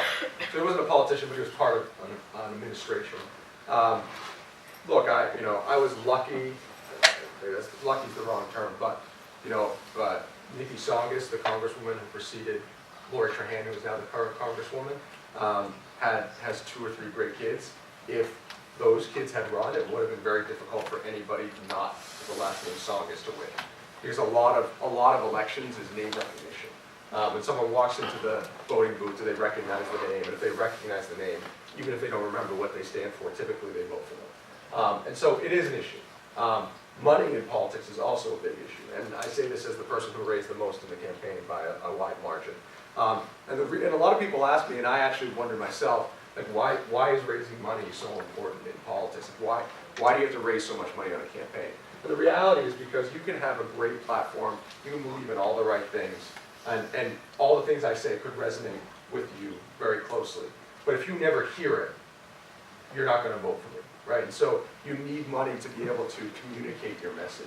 So for example, we were on TV, on cable, so there's like two different segments. It's getting a little bit in the weeds, but it's kind of interesting. There's cable TV, and then there's broadcast TV. Broadcast TV is like 4, 5, and 7, NBC, ABC, CBS. And then there's cable TV, like HGTV, Food Network, whatever. There are different prices to go on each of those different segments. And cable TV is more localized. So we were on TV from May 30th through September, which was a huge advantage for us because people saw us. Now, to be on cable TV in our area cost us about $30,000 to $40,000 a week. Broadcast is like $200,000 a week. So it's a crazy amount of money, right? But it pays off because people see the ad, if they like the ad, and they like what you stand for, then when it comes time to vote, they'll vote for you. So the biggest issue, dynastic politics is an issue, but this all rolls up to name ID and how one gets name ID. And I think people who are sons and daughters of elected officials have a huge advantage in that. I don't fault that at all, but it is an issue in politics. Definitely harder if you don't have name IDs going into an election.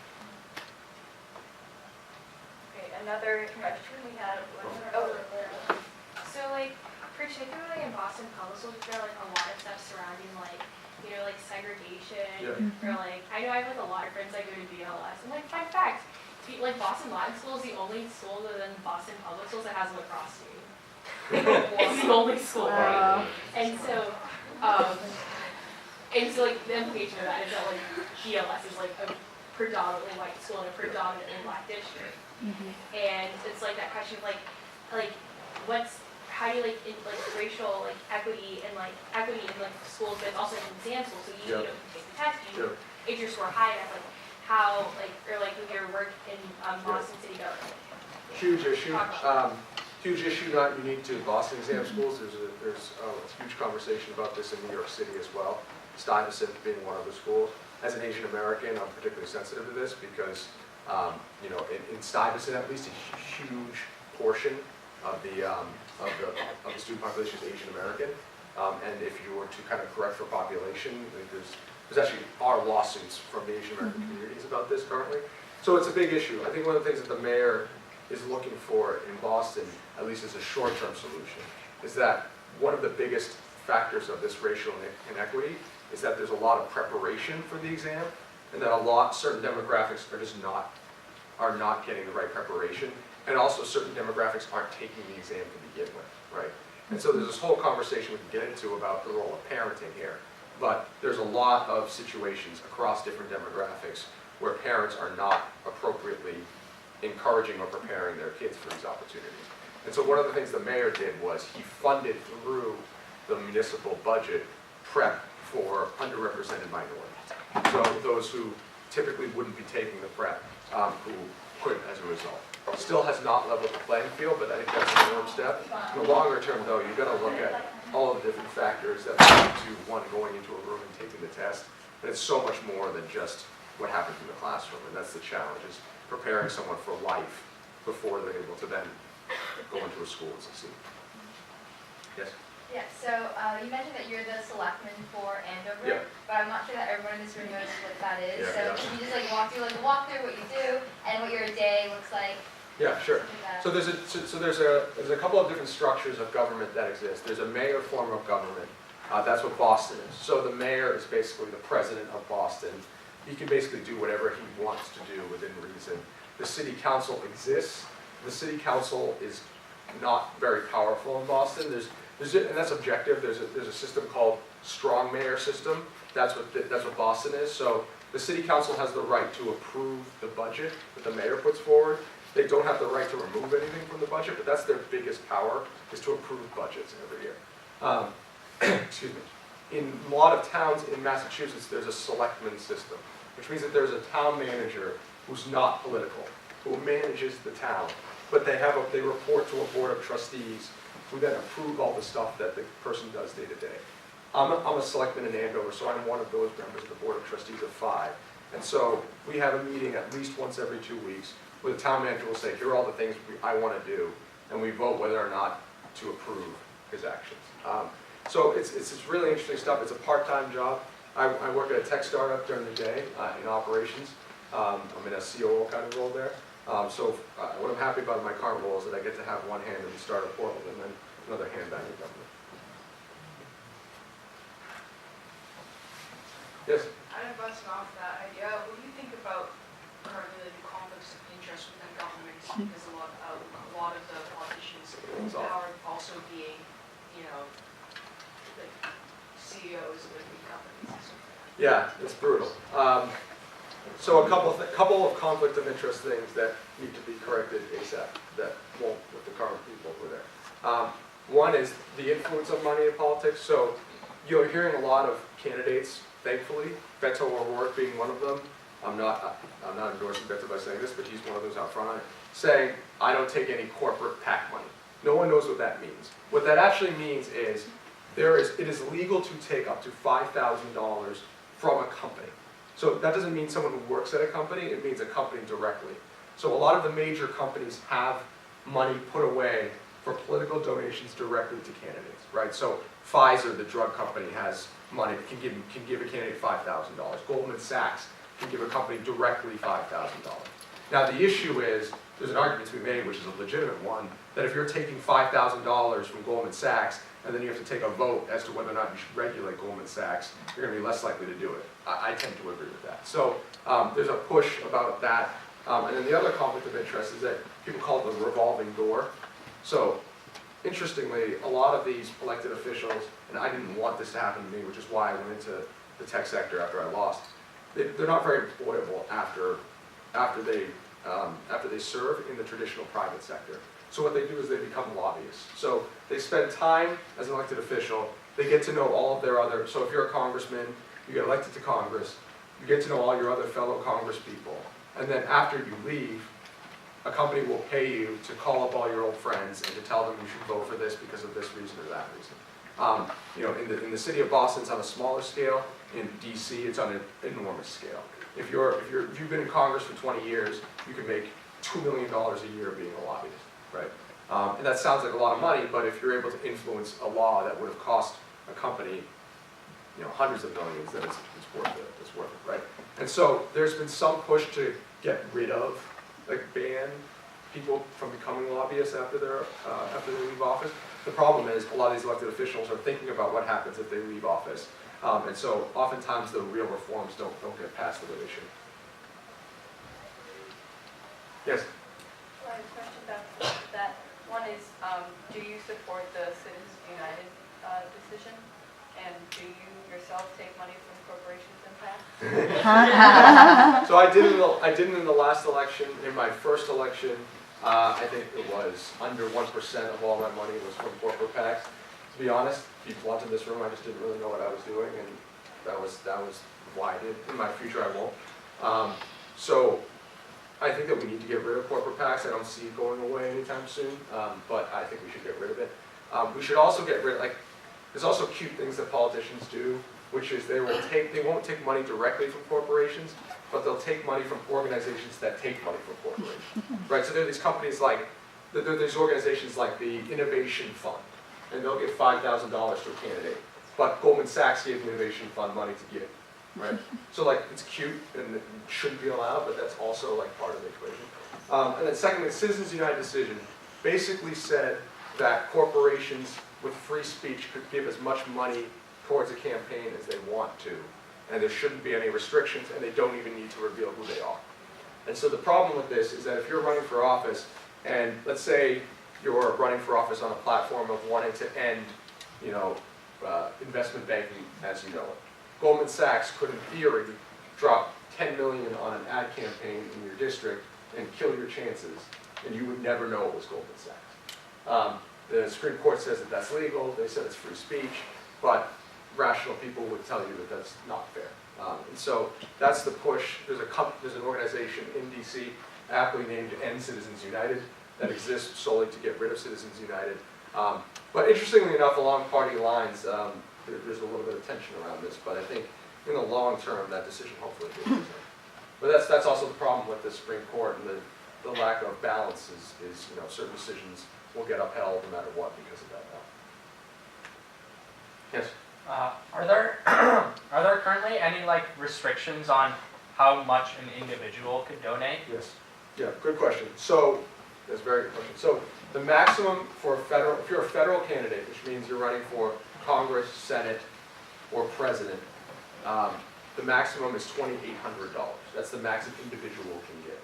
However, because of campaign finance rules, people have created all kinds of ways around that. So you could set up a political action committee, which is what a PAC is, PAC, political action committee. And you could say, all right, give $2,800 to me, I forgot what the maximum is, so like $15,000 to my PAC. That PAC can't coordinate with the campaign, but they can run ads that are what's your name? Arrow. Arrow. So they can say, Arrow's a great guy, run a bunch of ads on TV. And so basically, it helps you significantly, right? And so that's the limit should be $2,800, but it ends up being a lot more because you can get around it certainly. I didn't have a PAC. Nobody in my race, at least to my knowledge, had a PAC. But in bigger races, you see that. And then on top of that, it's called this thing called super PACs. You've heard of that. So super PACs are what Citizens United is allowing, which is like basically no limits on anything, and someone could give a huge check, and you never know who it was, right? So there's this whole balance, and that's the messed up campaign finance system that exists. Yep. Another question from somebody else who could be here. Sure. Seeing as we're like in a public school setting right now, Yep. what are some ways that we can use the money we already spend on education more effectively? Yeah, no, it's great. Well, look, I think a lot of times elected officials tend to be incredibly hard on the wrong people. So they'll say, oh, look at all the money going to public schools. Where's all the money going? But then when you're in the public schools, you realize the money's going to a lot of different places. There's never enough, right? So I think that's the first thing.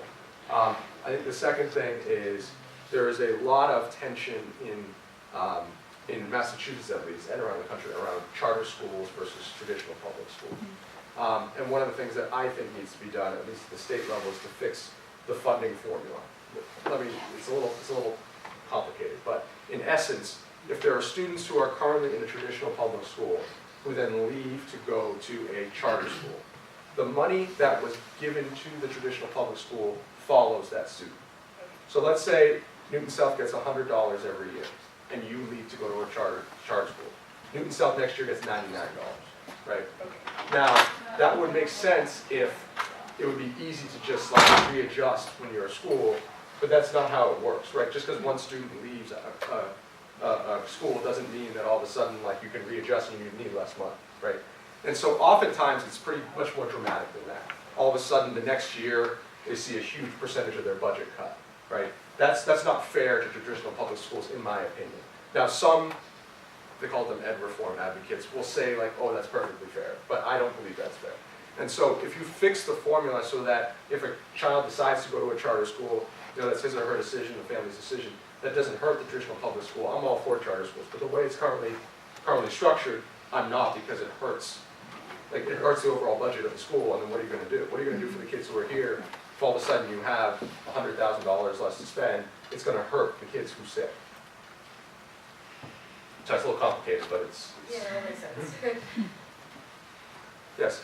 What do you think we can do to encourage more women and people of color to get involved in local, state, and national politics? Yeah. Have you seen that? Have you experienced it? Do you know of initiatives that are helping? Yeah, it's, so first of all, it doesn't happen if people don't have role models that they see as successful, right?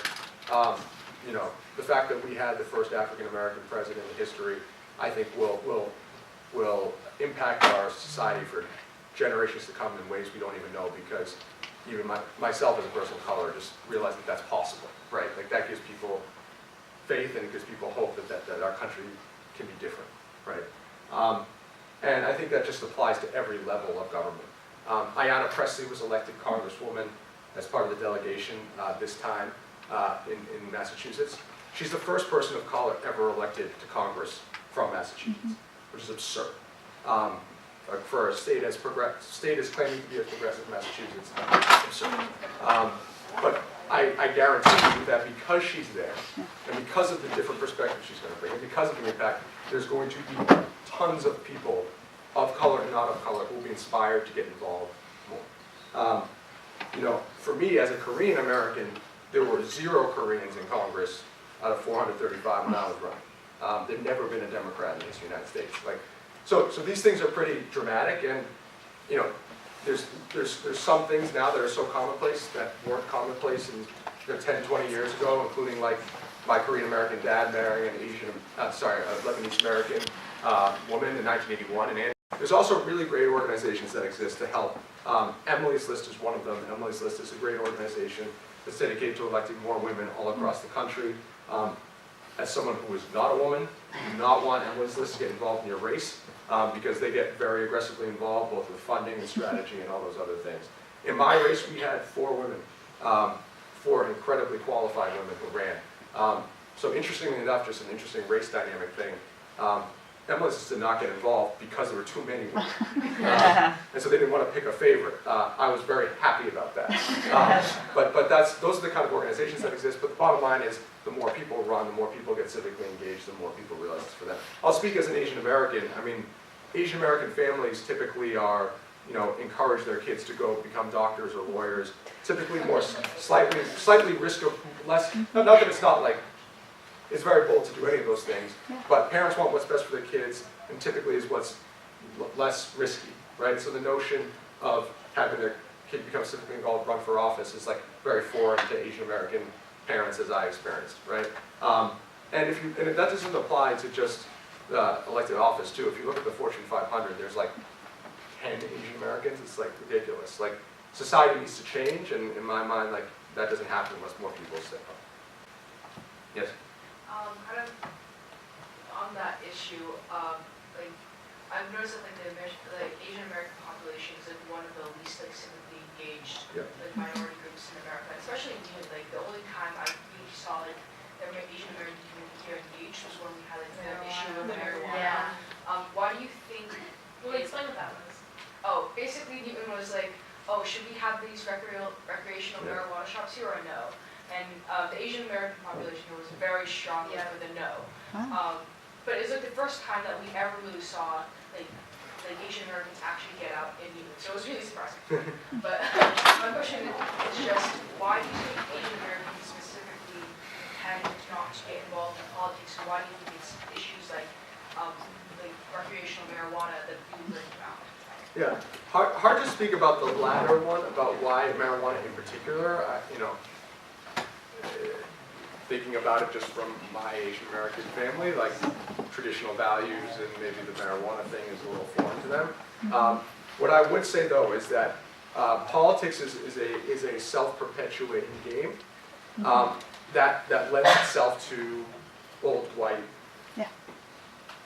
power. And I'll talk about it in a couple of ways. Raising money is a classic example. So as you would ask, good question, $2,800 is the maximum you can give to somebody. The way fundraising typically works is it's public if you've given money to a candidate. And so what a responsible candidate does is they look up people who have given a lot of money to candidates in the past and they go after them for money. If you haven't given money in the past, you don't go after those people. So who do you think typically has given the most money, right? And so you spend a lot of your time chasing old white men for money. It's just the way, I know. It sucks, but that's the way it is.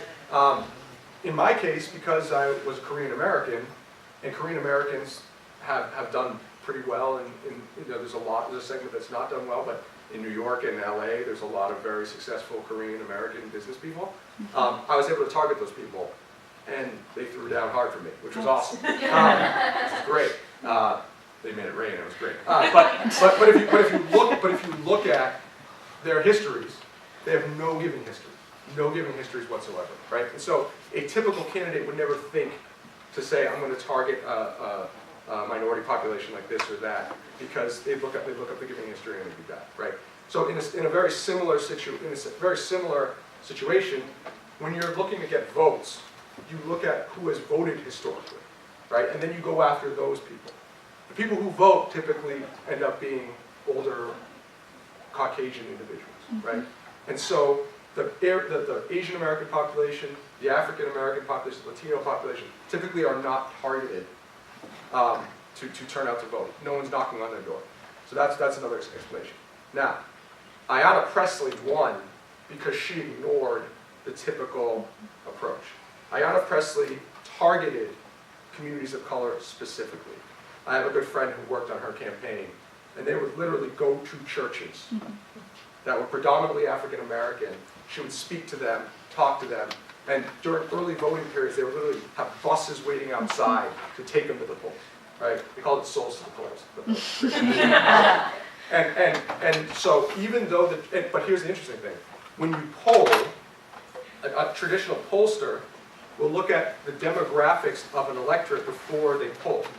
So they'll call and they'll say, what's your race, what's your age, whatever, how likely are you to vote, and they correct it based on previous turnout. So all of the polling for Ayanna Pressley had her opponent, Mike Capuano, winning by 17 points. Week to go, 17 points. She beat him by 17 points. 34-point swing, right? And so that's the power if you were able to appropriately target minority populations that just haven't been spoken to, right? Now, the problem is, like, there's a lot of interests that don't want new communities of color to be voting because it's not helpful to their old school way of doing things, right? So that's why you're seeing a lot of this like voter suppression that's happened in Georgia and some other places, because this is a new population, and if the traditional elected people have been elected through the old system, they have no incentive for the new system to work well. Yes, sorry. Oh yeah, so you represent Andover, which is a relatively well-off town, and we're all from Newton, which is considered one of the most privileged towns in Massachusetts. So how do you think that sort of, I guess, suburban bubble has affected your opinion of politics and also like your role and the choices you make as a politician? Yeah, no, that's a great question. And it's tough. Andover is a very well-off town. There are some parts of Andover that are not as well off, but it's nowhere near as challenging as Lawrence, which is literally adjacent to Andover. The ecosystem of that entire area is all intertwined, but if you go to Andover and you literally like cross the border, you just see with your eyes that it's just a completely different world. Boston is the way I keep perspective is my experience in Boston. When I was growing up from Andover, I would go into Boston to go to Fenway Park, or to go to Boston Common, or to go to like the City Hall Plaza for Scooper Bowl. Like those were like the three things that I would do to go to Boston. I never knew anything about Mattapan, Roxbury, Dorchester, etc., where a lot of people live, and they live in much more challenging conditions than people who live in Beacon Hill. And so the way to really keep perspective on it is to really pay a lot of attention to the challenges in those areas, what they're struggling with, what city budgets can help, and be very attentive to them. This is actually a really interesting statistic, but the 311 line, if you're in Boston, you dial 311, you can report a pothole, you can report a graffiti, whatever it is. So instead of 911, 311. We looked at the neighborhood distribution of where the most calls came from to that line. Overwhelmingly Beacon Hill. But Beacon Hill just complains all day about being reported. I'm not going to run in Boston, so it's cool. But they are the biggest complainers of any part of the neighborhood, right? And so if you're not careful, you spend all your time in Beacon Hill, right? But the reality is, like, let's be honest, the Beacon Hill population is not the one that needs the most attention of the entirety of Boston. As a matter of fact, by demographic and income, they're probably doing okay. So that's the challenge, is like, how do we involve, not only how do we be equitable about how we distribute our resources, but also how do we get certain populations, certain neighborhoods civically involved so that we even know that there's stuff that needs attention, right? We're getting flooded by Beacon Hill about every pothole that's there.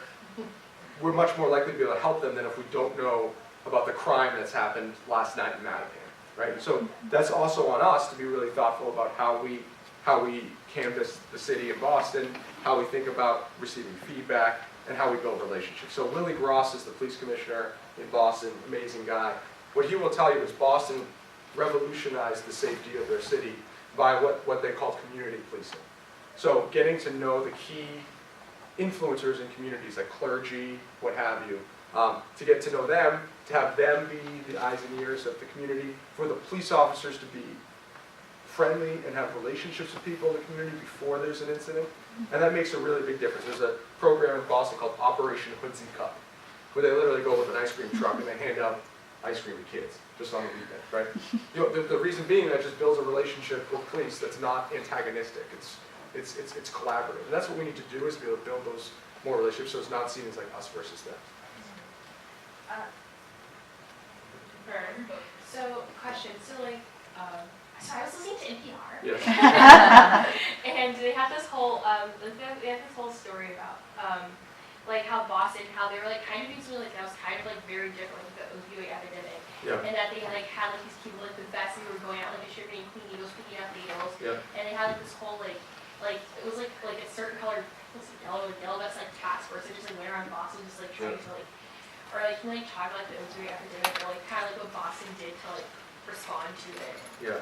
So the opioid epidemic is like one of those things where everyone knows someone who struggled with addiction, and it literally sees no race, gender, or income level, right? Like there are serious overdoses happening in Newton in the same way that they're happening in various neighborhoods of Boston.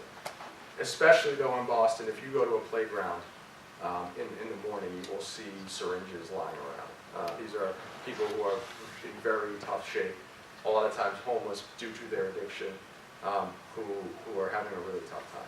So in Boston, we did a couple of things. Oh, well, on top of that, compounded with that, Boston used to treat a lot of these people in this big complex on an island of all places off the coast of Boston called Long Island, not New York Long Island, but and then in a year to the mayor's first term, we got a call that said the bridge that's going out to Long Island is about to fall into the ocean. We need to shut it down. So all of a sudden, you have hundreds of addicts who rely on this treatment, and there's literally no way to get them there. So we literally had to rebuild the facility by Boston Medical Center towards the south end. That created a whole other neighborhood issue.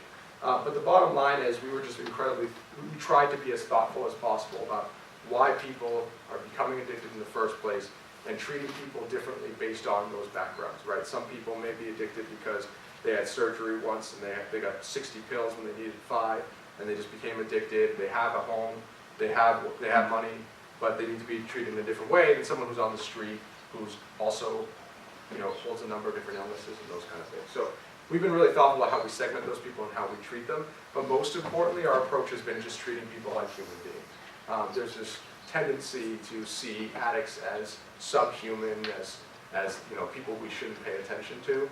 But the reality is, like, you listen to the stories of a lot of these people, and this is not just with people suffering from addiction. This is also homeless individuals.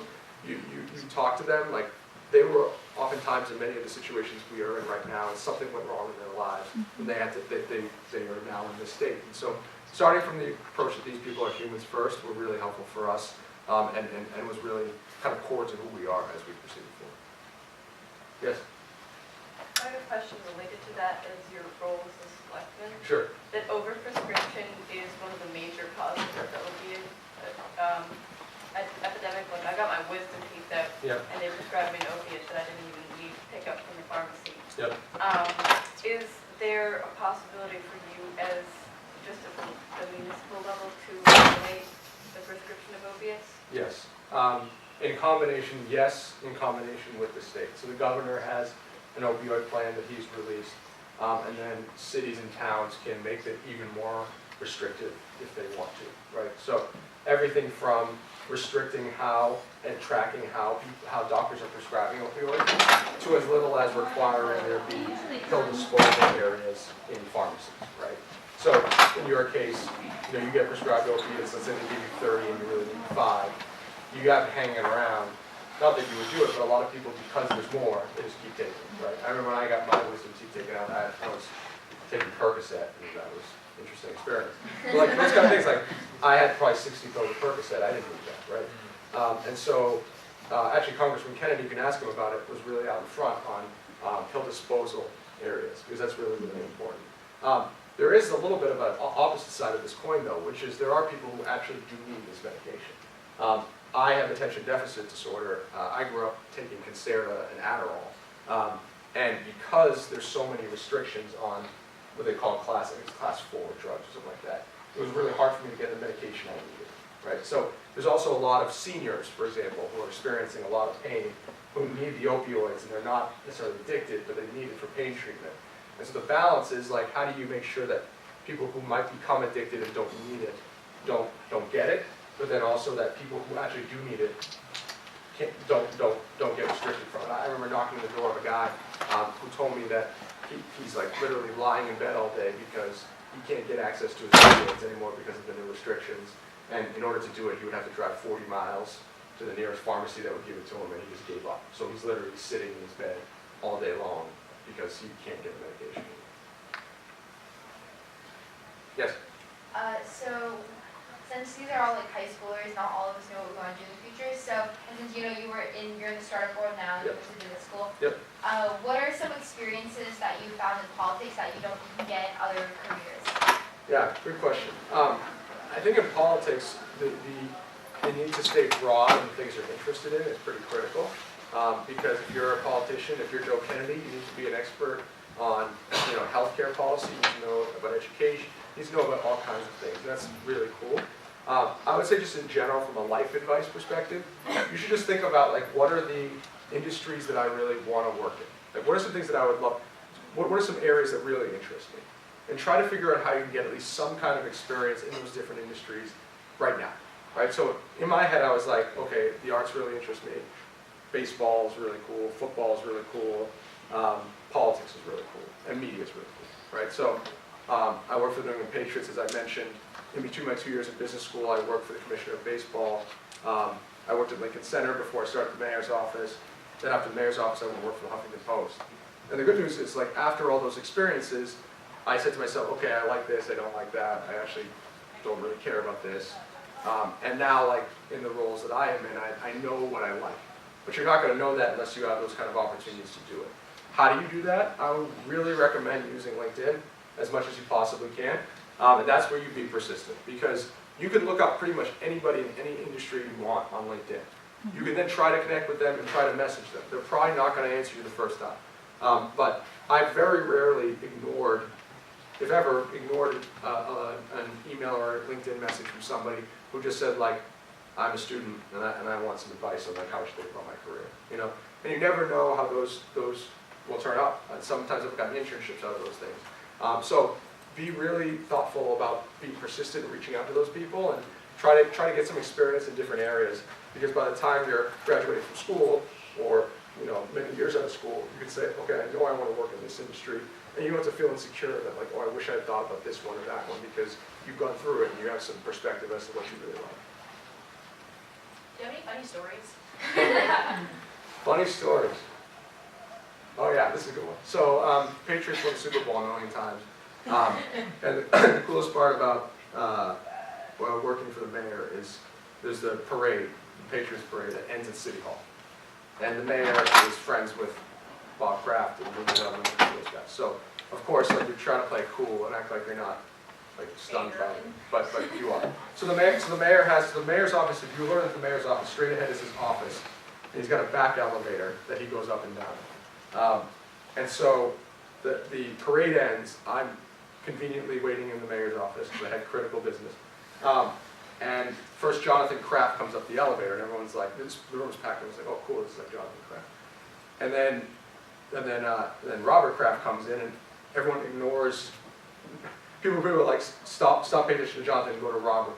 Then Bill Belichick comes up with the Super Bowl trophy, and everyone just like pushes, and they go to like Bill Belichick. Then Brady comes in, and the entire room is like dead still. Everyone is just listening and looking at every little thing that Brady is doing. Like it was just a fascinating experience that, like, in any other room, like all those other people would be gods, right? But because Brady's in the room, everyone was just paying attention to everything Brady was doing. So at one point, I got my picture with Brady, so I walked out of the room. Belichick is standing in the hallway with the Lombardi trophy by himself. And I was like, oh my God, like, this guy is like the best football coach who's ever lived. Nobody cares. Like, everyone's just paying attention to Tom Brady, right? But it was cool. Please don't save that recording. I have one more question. Sure. For your role as a town selectman. Yep. One of the big debates recently for municipalities is whether to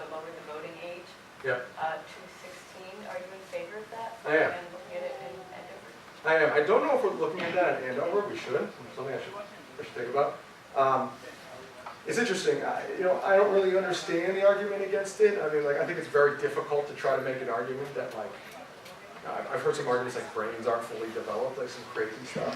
The bottom line is, like, I don't think that like 2-year-olds should vote, but I think that it's reasonable to lower the voting age. There is a challenge though, which is like, as a population, young people to particular.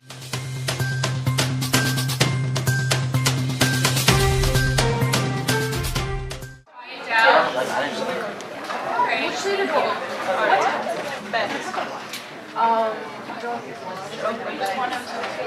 Never mind, there's no people coming. Alright, turtle and find a seat. There's a few seats up front. Yeah, there's a seat out there.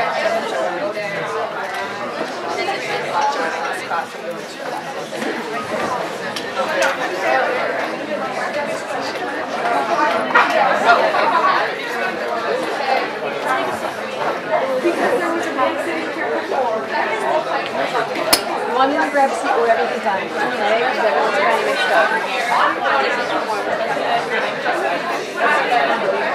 I'm sorry, there's a seat over here.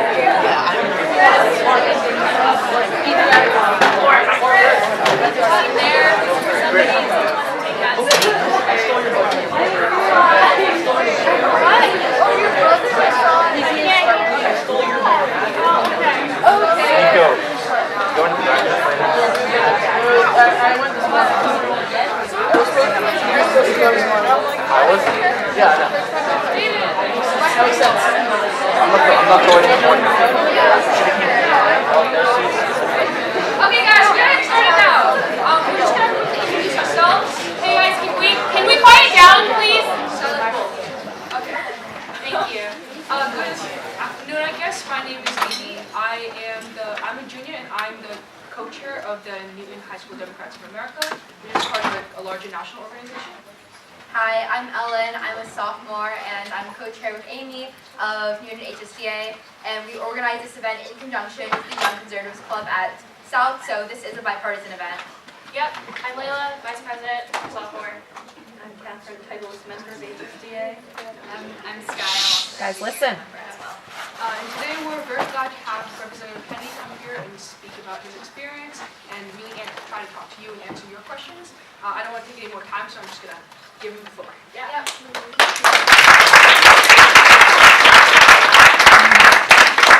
What's up? How you doing? Yeah? More or less? Last block of the day or last block before lunch? Last block of the day. You guys are done? Yeah. Before vacation. Yeah. So the only thing standing between you and vacation is me? Awesome. That way we're going to be here for hours. Great. Amy, Ellen, Layla, Catherine, Sky, thanks for having me. Grateful. Appreciate it, guys. For ladies, in case we're thanks for having me. So we have 50 minutes or so. I'll be sure I get it out on time, I promise. Any of you know why I'm here? No one knows why I'm here. To talk to you. Great. About what? About politics and what? In America. In America? What does politics in America mean? What issues you guys care about? Shout them out. We're going to make a list. Politics. Social justice. Abortion. Social justice. Social justice. Racism. Capitalism. Immigration. Climate change. Military. What about the military? Easy. I said shout them out. I didn't say talk to each other. Somebody said military. What about the military? The budget? Military budget? Military budget. DoD budget. What else? Yeah. Economy. Anything about the economy in particular? Just the economy. Just the economy. Yeah. Military weaponry. Go. Gerrymandering. Gerrymandering. You like solo college. Electoral college. The wall. Healthcare, housing. Anybody else? Education. Constitution. College tuition. College debt. Healthcare, we already got that one. What else? Environment. We got climate change. You want environment too? Unemployment. Vaccines. Oh, vaccines. Unemployment. Tolerance. Depression. Opioids. Anybody else? Child separation. Child separation. Yemen? How much is Yemen? Huh? What? Taxes. Taxes. Taxes. Texas? What about Texas? Is Texas real? Texas real. We're getting a real existential question. Alright, so here's what we got. It's a good list. Good job. So I'm going to read you out the list. Alright? You guys get 3 votes. 3 votes. To read you the list. We're then going to go back through it. I want to figure out which ones you guys are here. If you had to rank 3 things that are the most important to you, I want to understand what they are. Okay? Then let me get your vote 4 times. Alright? Here's the list. Don't vote yet. Guns. Abortion. Social justice. Racism. Capitalism. Immigration. Climate change. The environment. Defense budget. Economy. Military weapons. Drones. Gerrymandering. Electoral college. Does Texas exist? The wall. Healthcare. Housing. The Constitution. College tuition. College debt. Vaccines. Unemployment. Voter suppression. Opioids. Child separation. Yemen. And taxes. I'm going to go through the first 10 right now. Here you go. Ready? Go through. 3 votes each. Guns. Abortion. Social justice. No one cares. Racism. Poor people. Capitalism. The back right corner. There we go. Immigration. Climate change and the environment. Everybody cares. Defense Department budget. 2. The economy. Military weapons. 1. Drones. No one, literally no one. Gerrymandering. Couple. Electoral college. Is Texas real? Really? Is Texas real? You want to vote for that? The wall. Healthcare. Housing. No one cares about housing. Constitution. I think we all just Yeah, that's why I read through them, man. No one cares about the Constitution. I hear you though. College tuition. That's a bummer, huh? College debt. I said don't vote 4 times. Vaccines. Unemployment. 1. Voter suppression. Opioids. Child separation. Yemen. Taxes. All right. So, Texas, we got through that one already. Is Texas real? They had like 5 votes. So let's go to that one first. Texas is real. Southern part of the country, right? Yeah.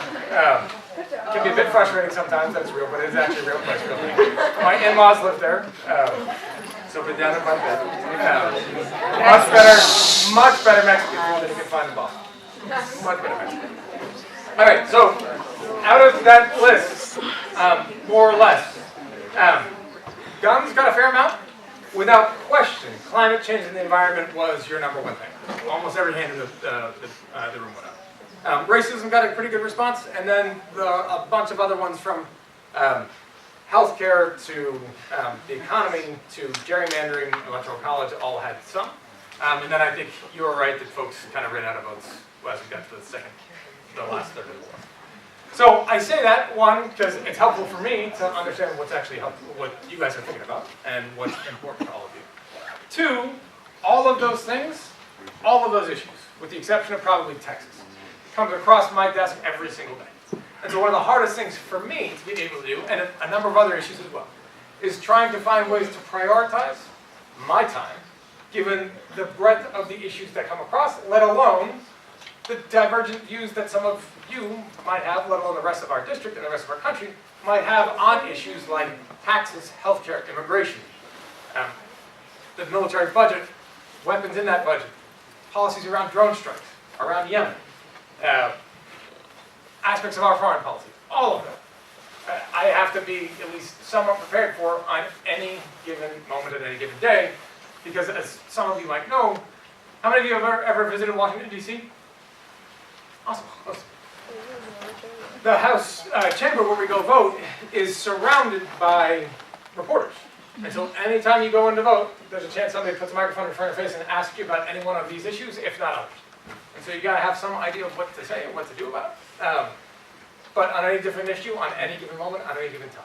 And so one of the hard things is trying to figure out how do you make those priorities. What I try to do is to make sure that the priorities that I focus on are ones that are important to me, also important to the folks that I represent, and I think important pieces of national federal policy. Areas that I have focused on, healthcare, trying to make sure everybody in this country gets access to quality, affordable, accessible healthcare, period, no matter what, that you get it. Two, issues, particularly in the area that I focused on there is around mental and behavioral health.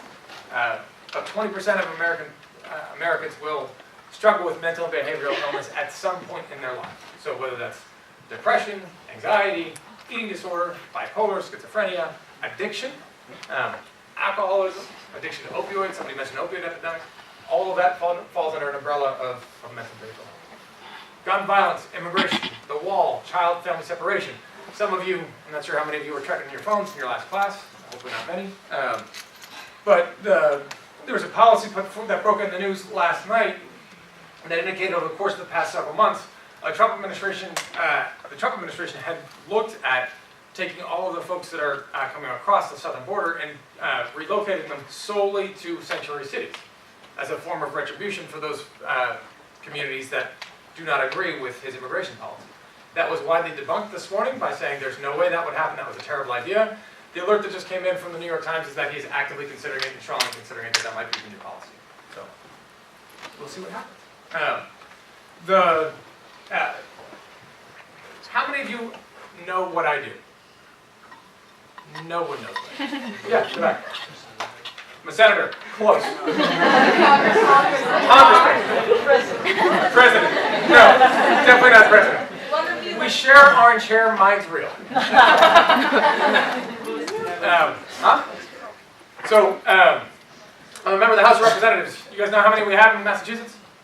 9. We got 9 members of the House. We got 9 members of the House. We got 2 senators, which means 11 total. Every state's got 2 senators. You guys got 9 members of the House of Representatives. I am your member of the House of Representatives. So I represent Newton, along with 33 other cities and towns that go basically from just outside of Boston down to the southwest, essentially down to Rhode Island, down the Rhode Island border. Half of my time, more or less, is spent here, running around our district, trying to make sure that people get access to a number of the government programs and opportunities, and that that the federal government is responding to the needs of our community the way that we can and the way that we should. And half of my time is spent down in Washington, D.C. working on federal policy to try to make sure that the laws that are passed and the laws that we have already implemented are working the way they should, are reflective of values and ideals that our country, and trying to address a number of big challenges that we are facing from my perspective, like healthcare, climate change, gun violence, and a couple of them. So with that, I'm happy to kick this open and answer as many questions as I possibly can, assuming you guys have some. Yeah, go back. Give me your name, where you're from. You're from, dude. Give me your name. Pleasure.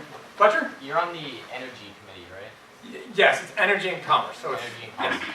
I was curious what your thoughts are on like renewable energy and finding jobs for people in like non-renewable industries like coal. Yeah, great. So I'm a big proponent of renewable energy, and particularly one aspect of that that I think has real promise for our area is offshore wind. So some of you might be aware of this, but the area south of not just Nantucket, Martha's Vineyard, but really Long Island, Block Islands, all the way down to kind of Virginia, but particularly the area south of Nantucket, Martha's Vineyard, has some of the best potential for offshore wind, literally anywhere around the country, if not some of the best places anywhere around the world. And so we've got this enormous opportunity to actually create an entire industry that does not exist, that can help power New England at the very least, and parts of the eastern seaboard. But we don't make those supplies here. We don't have anybody that actually knows how to install that work, maintain that work. We have nothing to actually get these things, these turbines, windmills, up and running, and actually the entire industry going. So we're at the very beginning stages of this. We can provide an awful lot of jobs and help revitalize a number of communities that around southeastern New England, like Providence, Fall River, Massachusetts, that I represent, New Bedford, that's right next door, a number of other old industrial manufacturing towns that have really struggled to make an economic transition. To actually pour in hundreds, if not thousands, of jobs to each of those communities that can be pretty high paying for a long time into the future, all off sustainable, renewable wind energy. So I'm spending an awful lot of time working with some federal partners, local partners, trying to make sure we get that policy right and get this stood up as quickly as we possible. So it's a great, not only I think is it an critically important aspect to try to get ourselves off of fossil fuels and to combat climate change, which I think is real, in case anybody's wondering, but to actually incubate a whole bunch and create a whole bunch of jobs locally, which I think is great. What else? Yeah. What do you think of nuclear energy? What do I think of nuclear energy? I think that, so I think a couple things about nuclear energy. One, I think it plays a critical role as we try to move off of a carbon-based energy environment, so a carbon-based energy industry. And as we are shifting off of that, shifting away from carbon fossil fuels, so coal, natural gas, amongst others. Renewable energy has an awful lot of promise. The problem with renewable energy, largely wind and solar, is that there's times when the sun doesn't shine and the wind doesn't blow. And so you need to have something that covers what they call the base load. So when that doesn't happen, what is going to ensure that the lights still turn on? And if you want to get off of carbon, there's a couple of other alternatives, but the real one that has the biggest potential to power as much of that as we need is, at the moment, nuclear energy.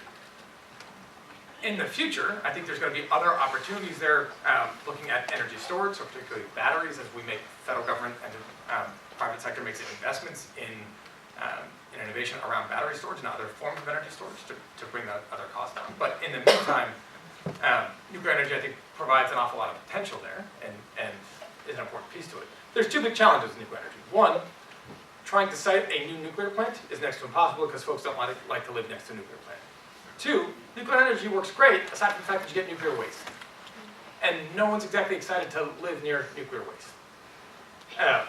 And no one's all that excited about transporting nuclear waste across the entire country to the place that the federal government had designated as a place that was going to be stored, which is in the belly of a mountain in Nevada.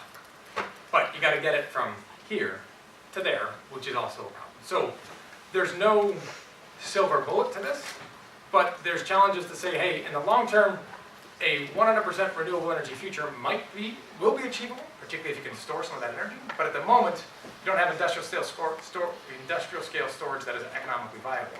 So how do we bridge that gap? And I think nuclear's got to be part of that discussion. Yeah. You and I. Okay. How do you think like high school students like us can like get more involved in politics and like help out with like society and stuff? How do I think you can get more involved in politics and help out in society and stuff? So a bunch of ways. What's your name? I'm Josh. Josh? Nice to meet you. A bunch of ways. Any? Yeah? You know what offices are for re-election? Or up for election?